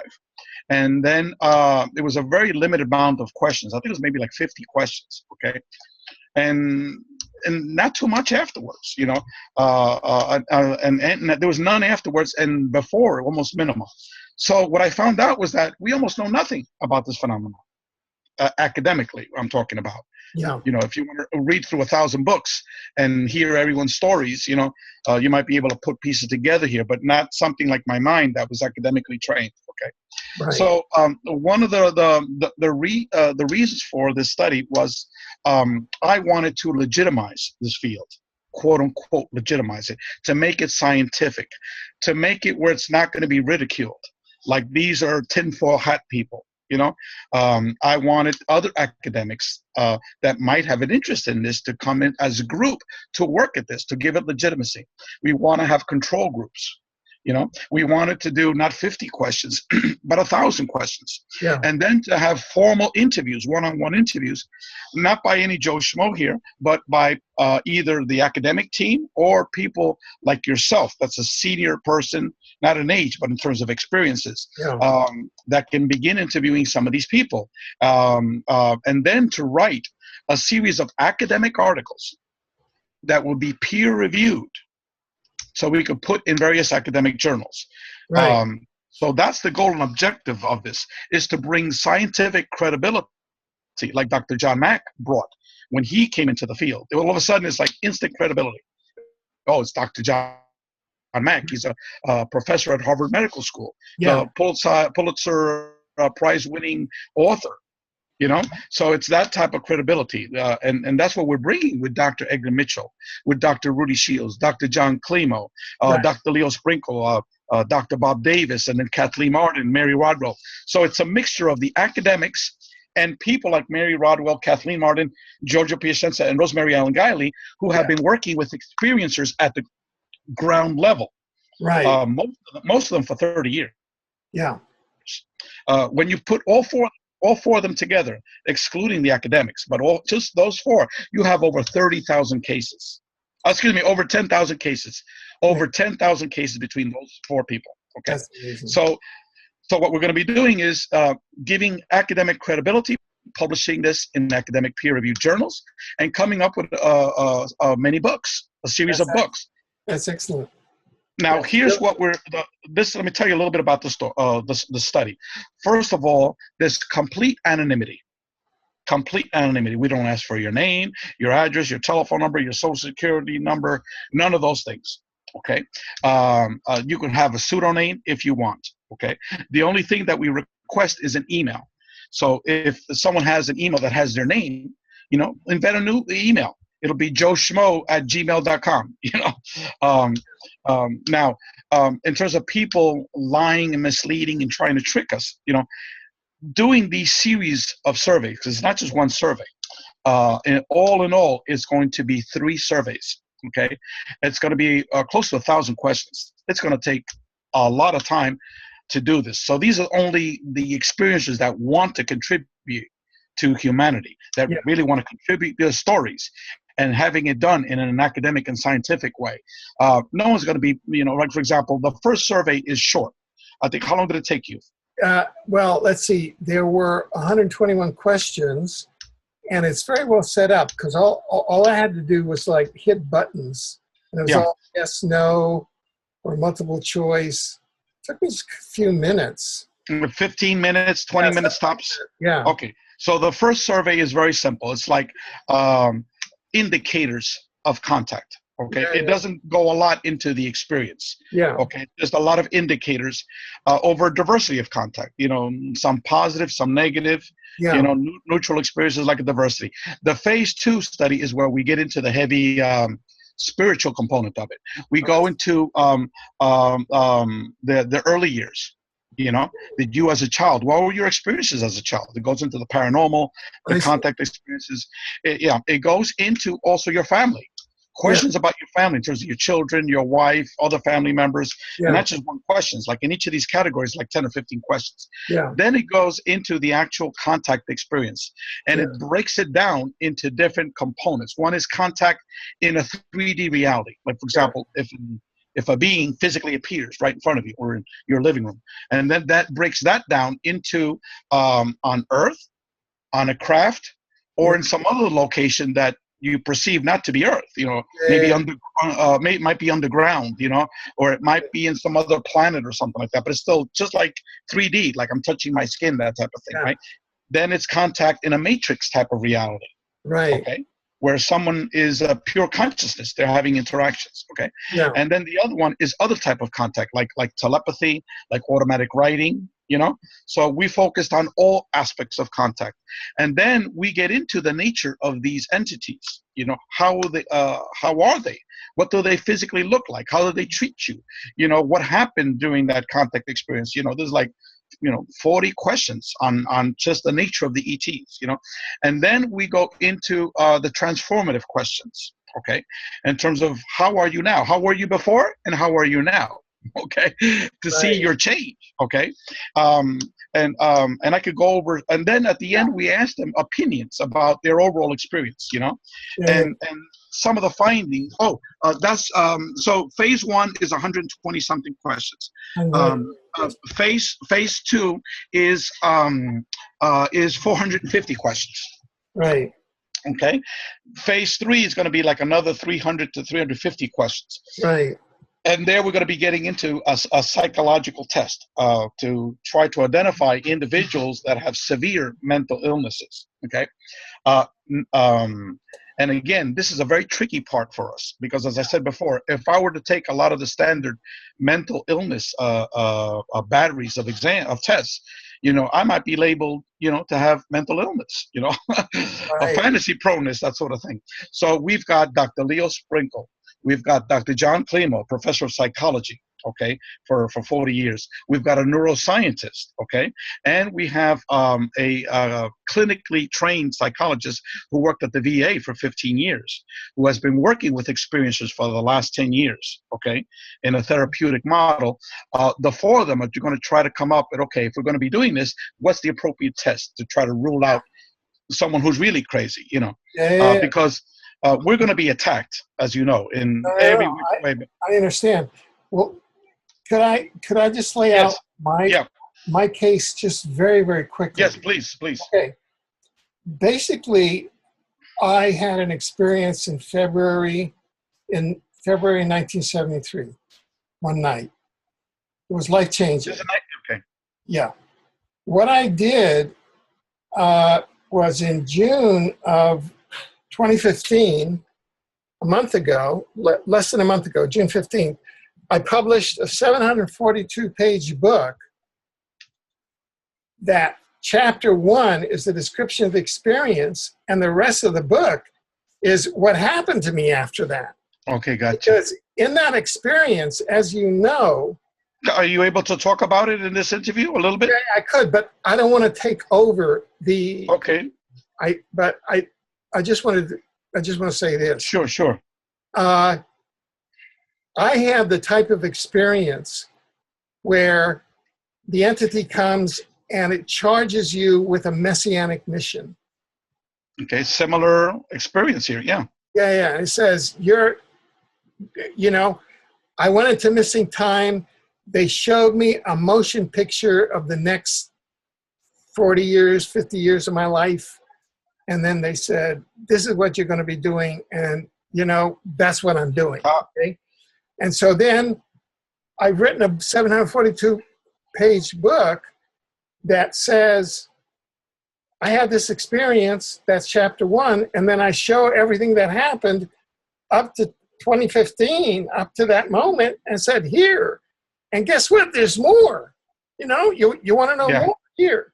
But I never revealed that to the exopolitics movement because I would have been laughed out of court. Yeah, gotcha. I know that as a lawyer. Mm-hmm. So that's what I did. That's what happened to me. Okay? So I had to write my scientific books first, and then I wrote my experiencer book. Mm-hmm. So I really value this because now I have an organization with scientists, some of whom know me, Leo Sprinkle, Mary Rodwell, we're colleagues, Dr. Mitchell, yourself, that can document it all the way through. I mean, you've got 1,700, you've got 10,000 other cases, plus I've documented 742 pages. You follow me? I mean, from my case notes. Yeah. You see what I'm saying? Well, what we're going to be having, Alfred, is hundreds of pages eventually of information on different individuals in terms of their interviews, potentially, and then statistics. Yeah. In terms of like on their experiences. Yeah. Like I just want to give you some high points. You know that I was the director of the proposed Jimmy Carter 1977 Jimmy Carter White House extraterrestrial communication study. I got approval of the White House for the first civilian extraterrestrial study while I was a futurist at Stanford Research Institute. It was signed off by SRI. It was signed off by the appropriate staff. And then the Pentagon came in, and the Department of Defense liaison, the Pentagon liaison to Stanford Research Institute, came to SRI and said, if this study goes forward, we're canceling all of your studies money with the Pentagon. That was $25 million, a quarter of SRI's budget. So SRI forced me to stop. He said, this study's dead, right? Because they're not going to allow somebody like me, who I was like, 30 years old, 32 years old. It was my little contract research, right? They came to SRI and they said, this study's not going forward. Number one, because there are no UFOs. I'm quoting the Pentagon liaison to SRI with the vice president of SRI, with Peter Schwartz, who's the head of the Global Business Network, now is a fellow futurist, meeting at SRI after I got the White House approval, because Jimmy Carter was a UFO. Jimmy Carter is a UFO abductee, by the way. And you can read my newest book. He's not only a contactee, but he's an abductee. Okay, and that's why I was led to. So I had my experience in 71, and that led to my being director of the Jimmy Carter White House extraterrestrial communication study in 77. And this was all set up because Carter was taking aboard craft in 69. And I was contacted in 73. You get it? This was all done by the ETs. Yeah. No, I mean, this was set up by the ETs with Carter, myself, etc., and the ETs. Yeah. This is the untold story of exopolitics, which I'm bringing out now in my newest book.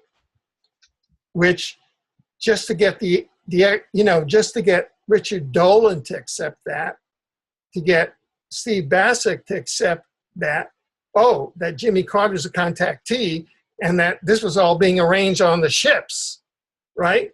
And that's why the Pentagon shut it down in 77. You follow what I'm saying? So that's the type of stuff that we're bringing to the table that's in my book that started with my report today. So I just want to give you guys advance warning.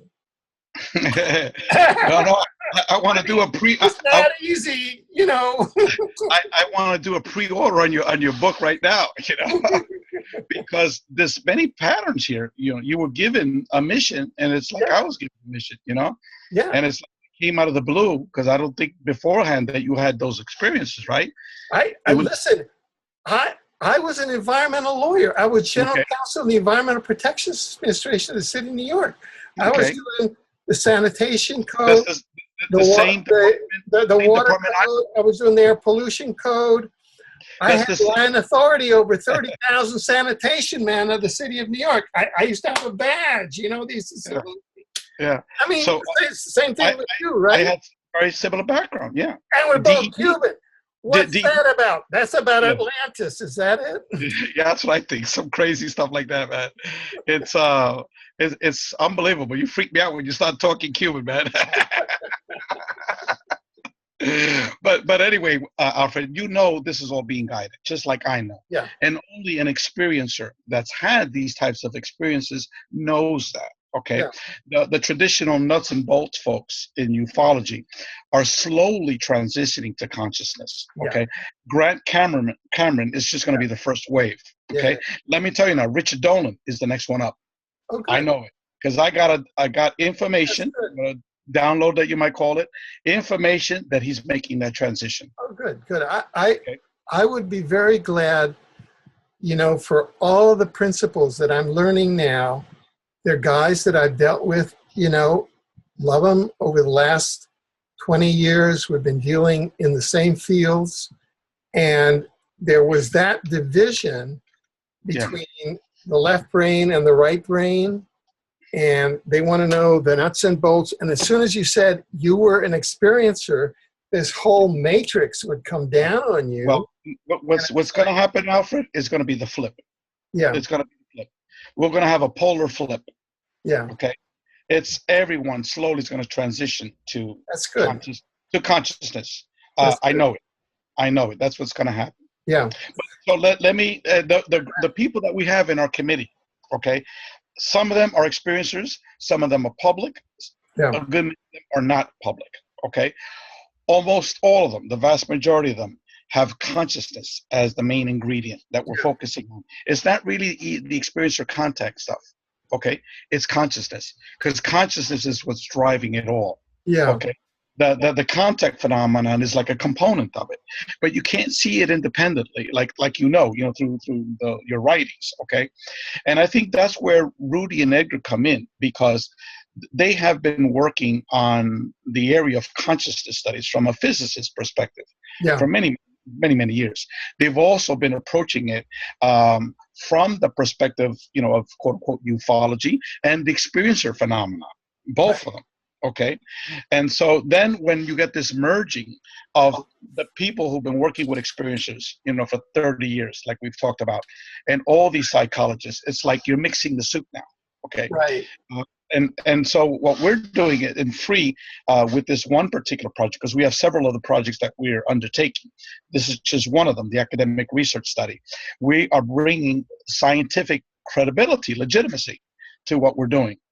And then we also have a separate group, which I'm not going to talk too much about, which is a physics group, which is talking about the physics of consciousness. Good. Okay. And that's coming in.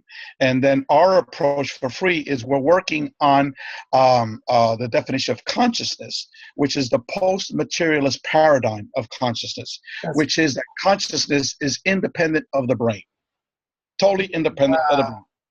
Okay, so that's one of the components that we're doing. We're incorporating into our work physics, advanced physics, and we have many physicists that are working with us, and the most two publicly well-known folks is Edgar and Rudy. Okay, we're also incorporating transpersonal psychology, because it's, as you know, it's a field of psychology that's focused on spirituality of the spirit world. Okay, so we're meshing that in, and then we're mixing in the whole research on experiencer contact, and we're mixing the soup. Okay, because it's all interrelated. Now, I just want to mention this, because part of this is you and me networking also. So I just want to take this opportunity to mention this. It'll be real quick. You mentioned that you were directed to look at the three areas of ETs, spirit, and consciousness. Yes.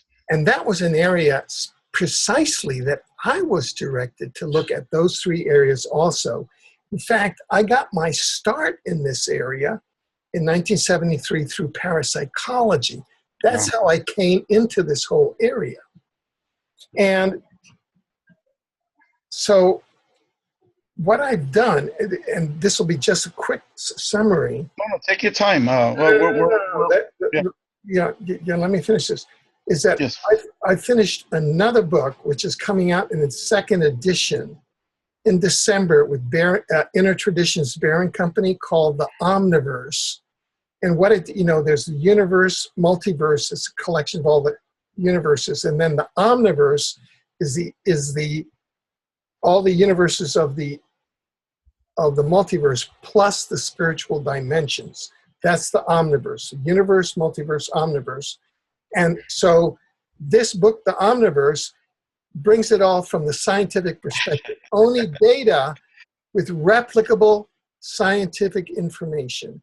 And that is about the intelligent civilization of souls, spiritual beings, and God.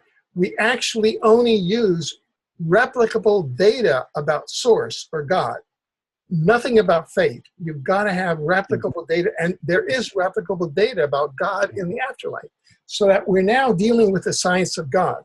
So what I want to do, and we're doing exactly what you're talking about. Right. Exactly, so I want to, what I'm going to do is in your Facebook group is I'm going to enter in both the links to the Omniverse book and then the links to my case study, the 752-page book, which is really kind of my case study of my experience.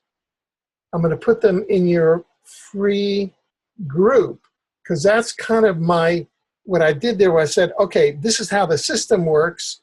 And then the case study that I just released this is how I fared inside that system. Do you understand what I'm saying? Yeah. Because it happened to me. So I spent the last 40 years trying to figure out what happened to me. And for me, it's been 2.5 years. Yeah, 2.5 years. I've been going since 73. I'm from the class of 73. You follow what I mean? Yeah. No. To me, it's like this acceleration. It's like everything is like, and I've skipped a lot of stuff. There was a period there where I got drunk for 4 days straight because it involved channeling. Yeah. It involved past life experiences. It involved reincarnation. It was crazy. It involved. It was like 4 of those people that I just mentioned. Yeah. Involved in this, in channeling, past life experience, reincarnation. It's weird shit. I think I sent it to you. I think I sent it to you as part of my experiences. Right. But what I was sort of laughing when you were telling me, what you're doing. I had read excerpts from your book. Yeah. But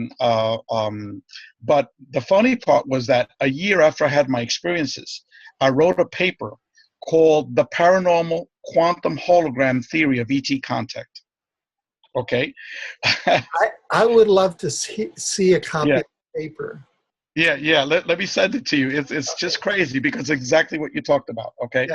It dealt with the multiverse. It deals with the spirit world, that we as humans are eternal spirits.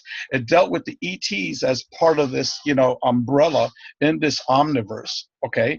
And it dealt with how the quantum hologram theory of physics can help to explain how all of this is interconnected, but more importantly, how all the modalities of contact, how near-death experiences, how remote viewing, how out-of-body experiences, how shamanic ayahuasca experiences, all these spirit world, encountering ghosts, how all of this is all interrelated. And here's the fascinating part. All of the members of our advisory group, except for one person, okay, firmly believes that all of these modalities of contact are all interrelated, are all integrated. This is such a welcome. This is like fresh, this is like rebirth. I'm so glad to hear this news. This is wonderful news. These are wonderful developments. Let me tell you a little story, Alfred, which you're going to enjoy, which I'm not going to give the names, okay? Yeah. But I know that you've interviewed at least one of these individuals here. Okay, and this can make it crystal clear of the modalities of contact, how they're all interrelated. Okay, and this deals with ayahuasca, so that's why I'm not going to mention names. Okay, these 2 individuals are big time experiencers. We're talking, a lot of experiences. Yeah. Okay, and then they're very dear friends of mine. Okay, and so they live several hundred miles away from each other. Okay, so I coordinated a meeting on Skype, just to chat, just to get together, and so we were the 3 of us on Skype, and then we were just shooting the breeze, catching up, like, oh, this is what happened to me, that happened, and all of a sudden, one person's talked about an ayahuasca experience that he had a couple of days before. Okay, he had a small group that took ayahuasca. Okay. The other person said, no shit, man. I did ayahuasca the day before you did, you know, and that was his first experience. And he also took it with a group. Okay. Now, remember, these are big time experiencers. Okay. Now, both of them had in the middle of their experience conversations with angelic beings. Whoa. We're talking about spiritual angelic beings, like archangels and stuff like that. Okay. Yeah.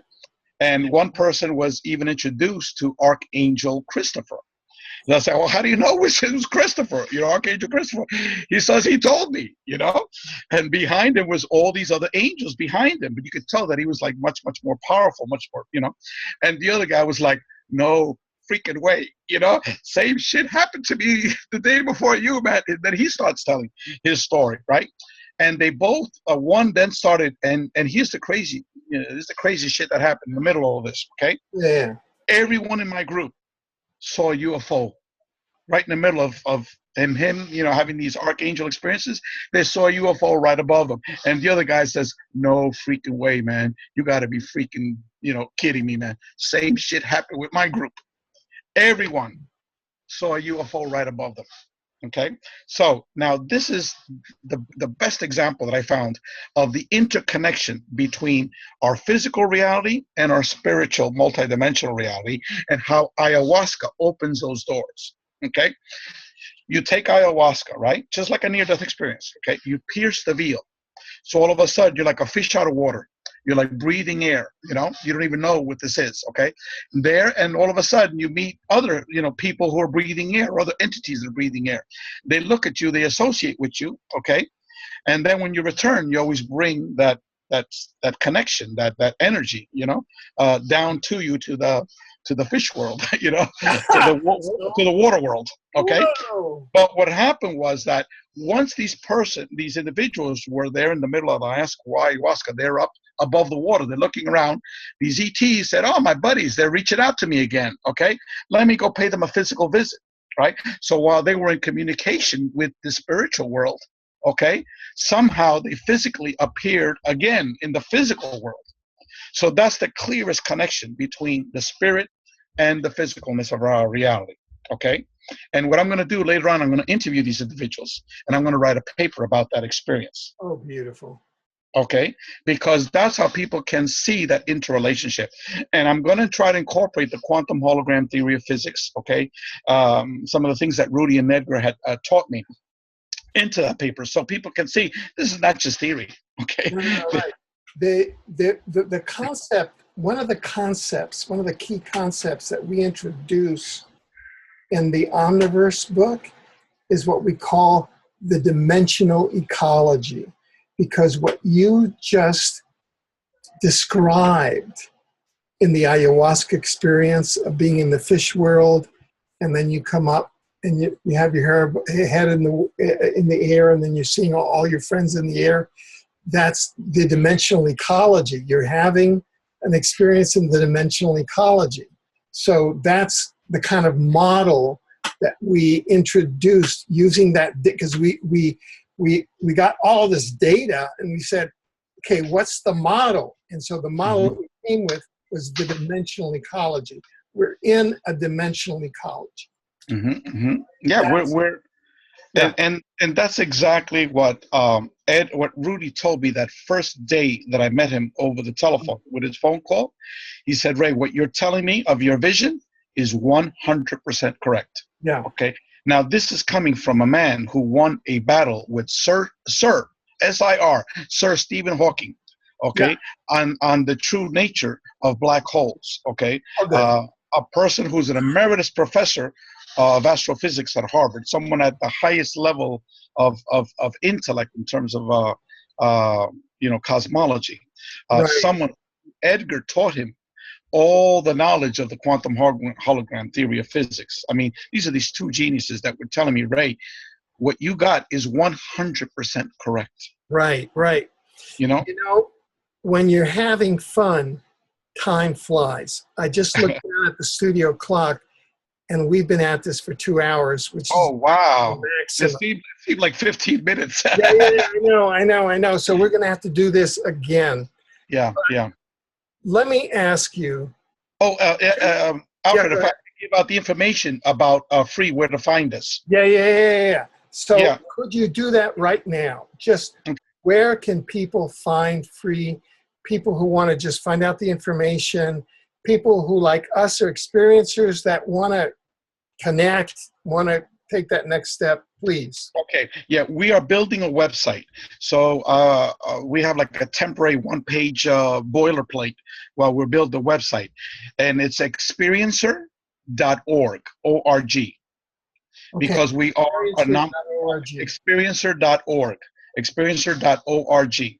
And there you could go and you could click to our Facebook site. And we have now 1,300 members.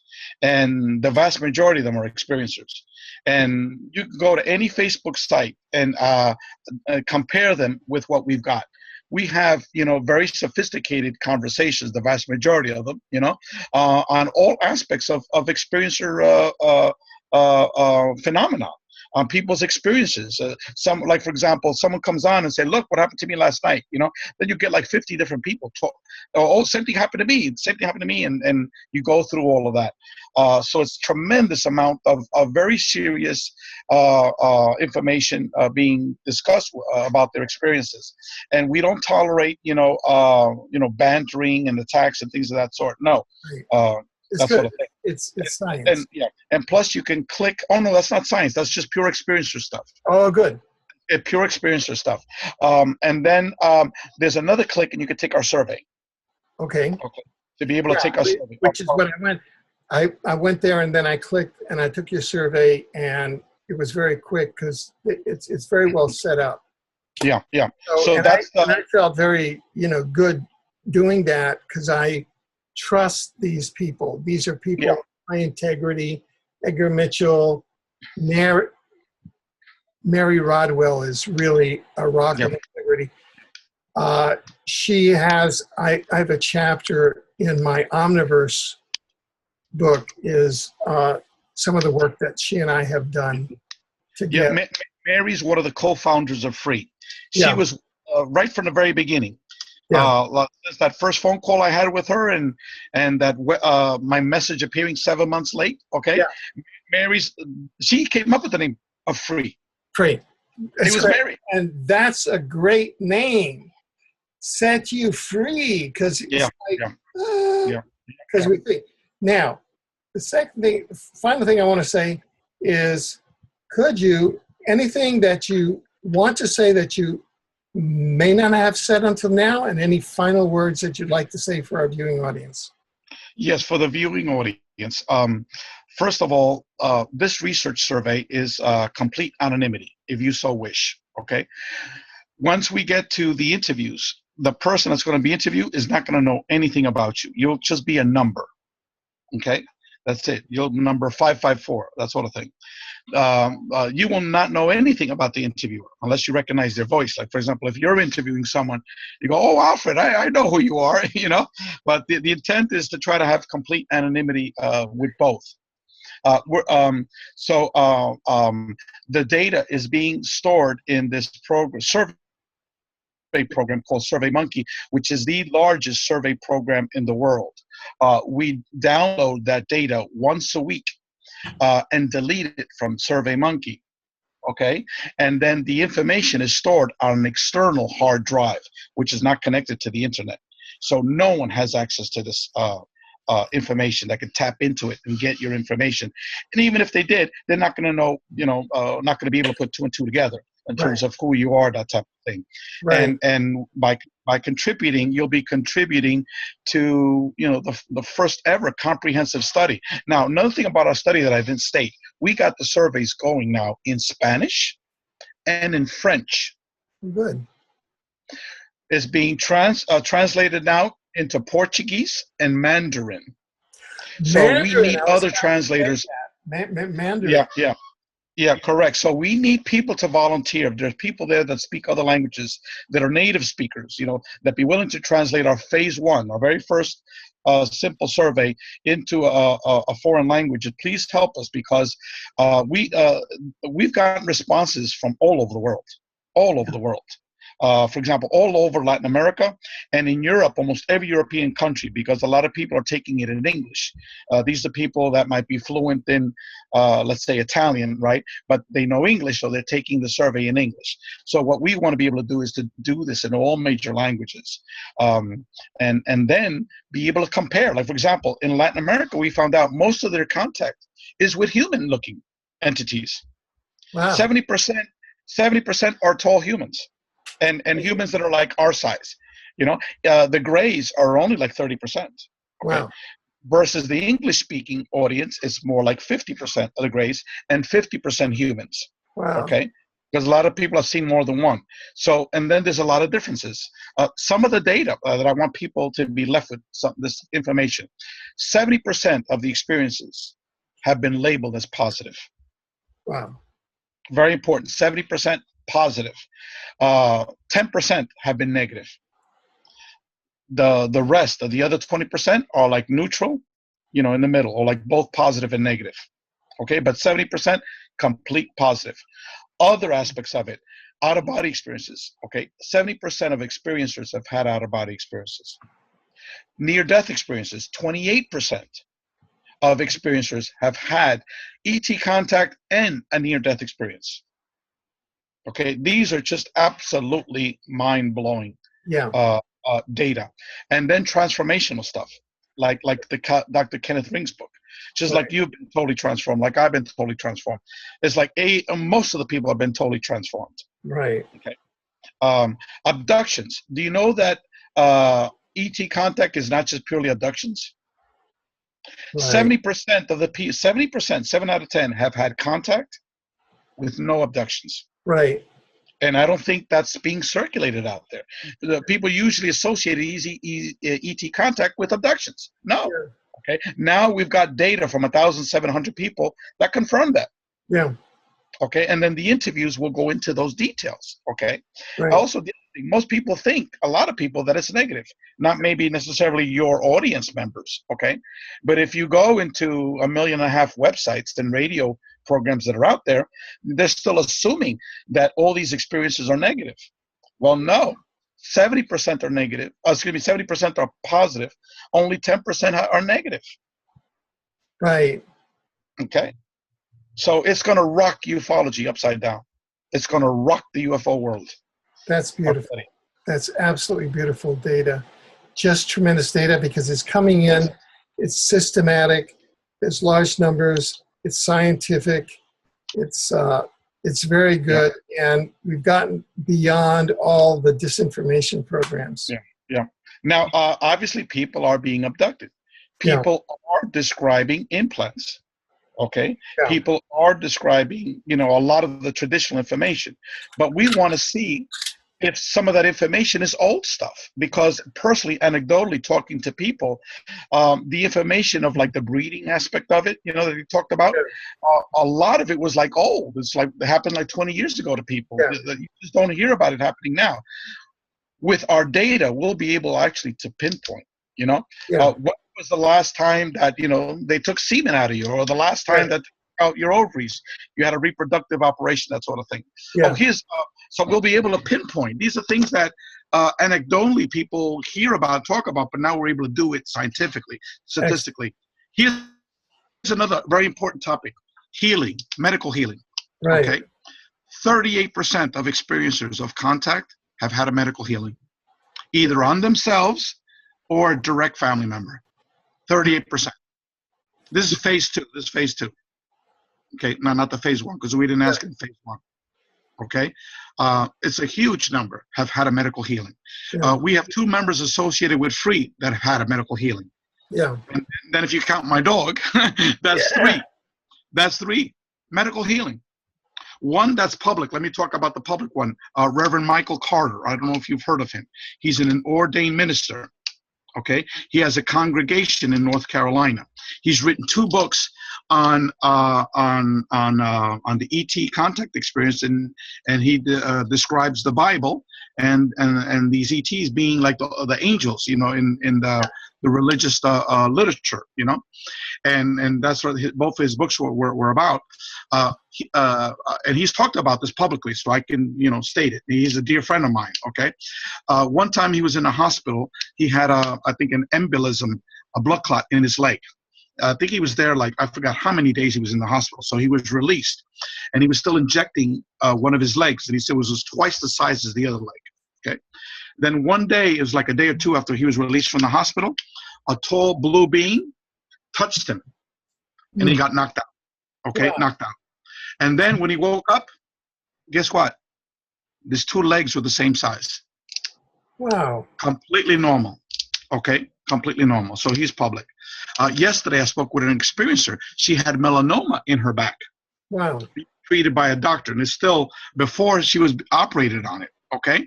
Then she prayed to the ETs to intervene because she's had many, many experiences. The next day, guess what happened? She felt like this burning sensation in her back. Her sister, who's a registered nurse, saw that she had 2 incisions, round incisions, very small. The melanoma had been biopsied out. Okay? So these are the stories that we're hearing in our research study. We have 238 people that have written up their healing of what happened to them. Okay, who knows about this stuff? Okay, I know that there's a book that Preston Dennett wrote, I don't know, like 20 years ago, titled UFO Healings. Okay, and it was like him getting information from a lot of secondary sources and some of the cases that he's researched. Okay, but you never hear that. Okay, now we've got 3 members of Free that have had a healing. We've got 238 people that have had a healing by the ETs, either themselves or a member of their household. So I'm telling you, we're going to rock ufology. So this is all very positive news. It's coming in systematic. It's just studied, etc. We're going slow. This is a real public service. Yeah. This is a real public service. It's a place where experiencers can come. It's a place where the public can come and get reassurance at a time where there's rumor mills are just going crazy. We really want to thank you for this service. I want to thank you. I carried around my secret for 40 years. Wow. And I just handed it over to you. Congratulations, Alfred. Congratulations. And one of these days, man, we need to hook up and have some café con leche. Yeah, we will. We will. Pan tostado, you know, with a lot of mantequilla, you know? Of course, of course. And we'll share stories, and I'll give you a big hug. Okay, great. Abrazo. Okay, igualmente. Okay. Y para toda la comunidad que habla en español allá afuera, esta cosa es real, ¿ok? Oh, yeah. No estamos inventando estas cosas. Y esto pasa a todas culturas, todas las razas, todas las religiones, todos los países del mundo. Yeah, exactly. And you know, we have founded exopolitics organizations in each of the Central and South American countries. A shout out to Karen Patrick. Yeah. Karen, she's a member of our group, and she was helping you set up those groups on Facebook. Yeah, Karen and her buddy Brent Shepard. Yeah, sure. Shout out, buddies. Thank you. Yeah, good. So anyway, I'm very glad to have had this opportunity to link up with you and to bring your work to a wider public. And we want to commend you, and we want to thank you for taking your time out to come today, and we look forward to you joining us again in the future as events develop. Yeah. So thank you very much. You're very welcome, Alfred. We're very welcome. And we need to continue our conversation, and I'll send you some materials for you to read. Great. Some of anyway, we'll just leave it at that. Some materials for you to read. Excellent. Good. And congratulations coming out of the closet. Great. One project that I failed to mention, we've got 2 projects. One is called an Experiencer Buddy Program. Okay. Which is to hook up with experiencers that will need someone to talk to. Okay. Oh, good. So if you need someone to talk to, it's called, the email is experiencer.co experiencer.co@gmail.com. Experiencer.co@gmail.com. Perfect. It's the Experiencer Buddy program, and an experiencer, Lynn Hartrum, is coordinating that for us, and we have 30 volunteers. So Excellent. if you need someone to talk to, you've had a traumatic experience, you had a mantid being that appeared in your bed last night, and you're all shaken up, email us at experiencer.co@gmail.com. Perfect. And we'll hook you up with a buddy. It's called an Experiencer Buddy program. Thank you very much. You're very I welcome. know that that's very useful. I have a lot of people that contact me. I now know where to refer them. Yes, yes. And we have mature individuals, not by age, but by experience, that are there to help you out, to be an ear, to listen to you. Perfect. Because some of these experiences can be very traumatic. Exactly. Yeah. Thank you. You're very welcome, Alfred. Good night. Nos vemos. Nos vemos.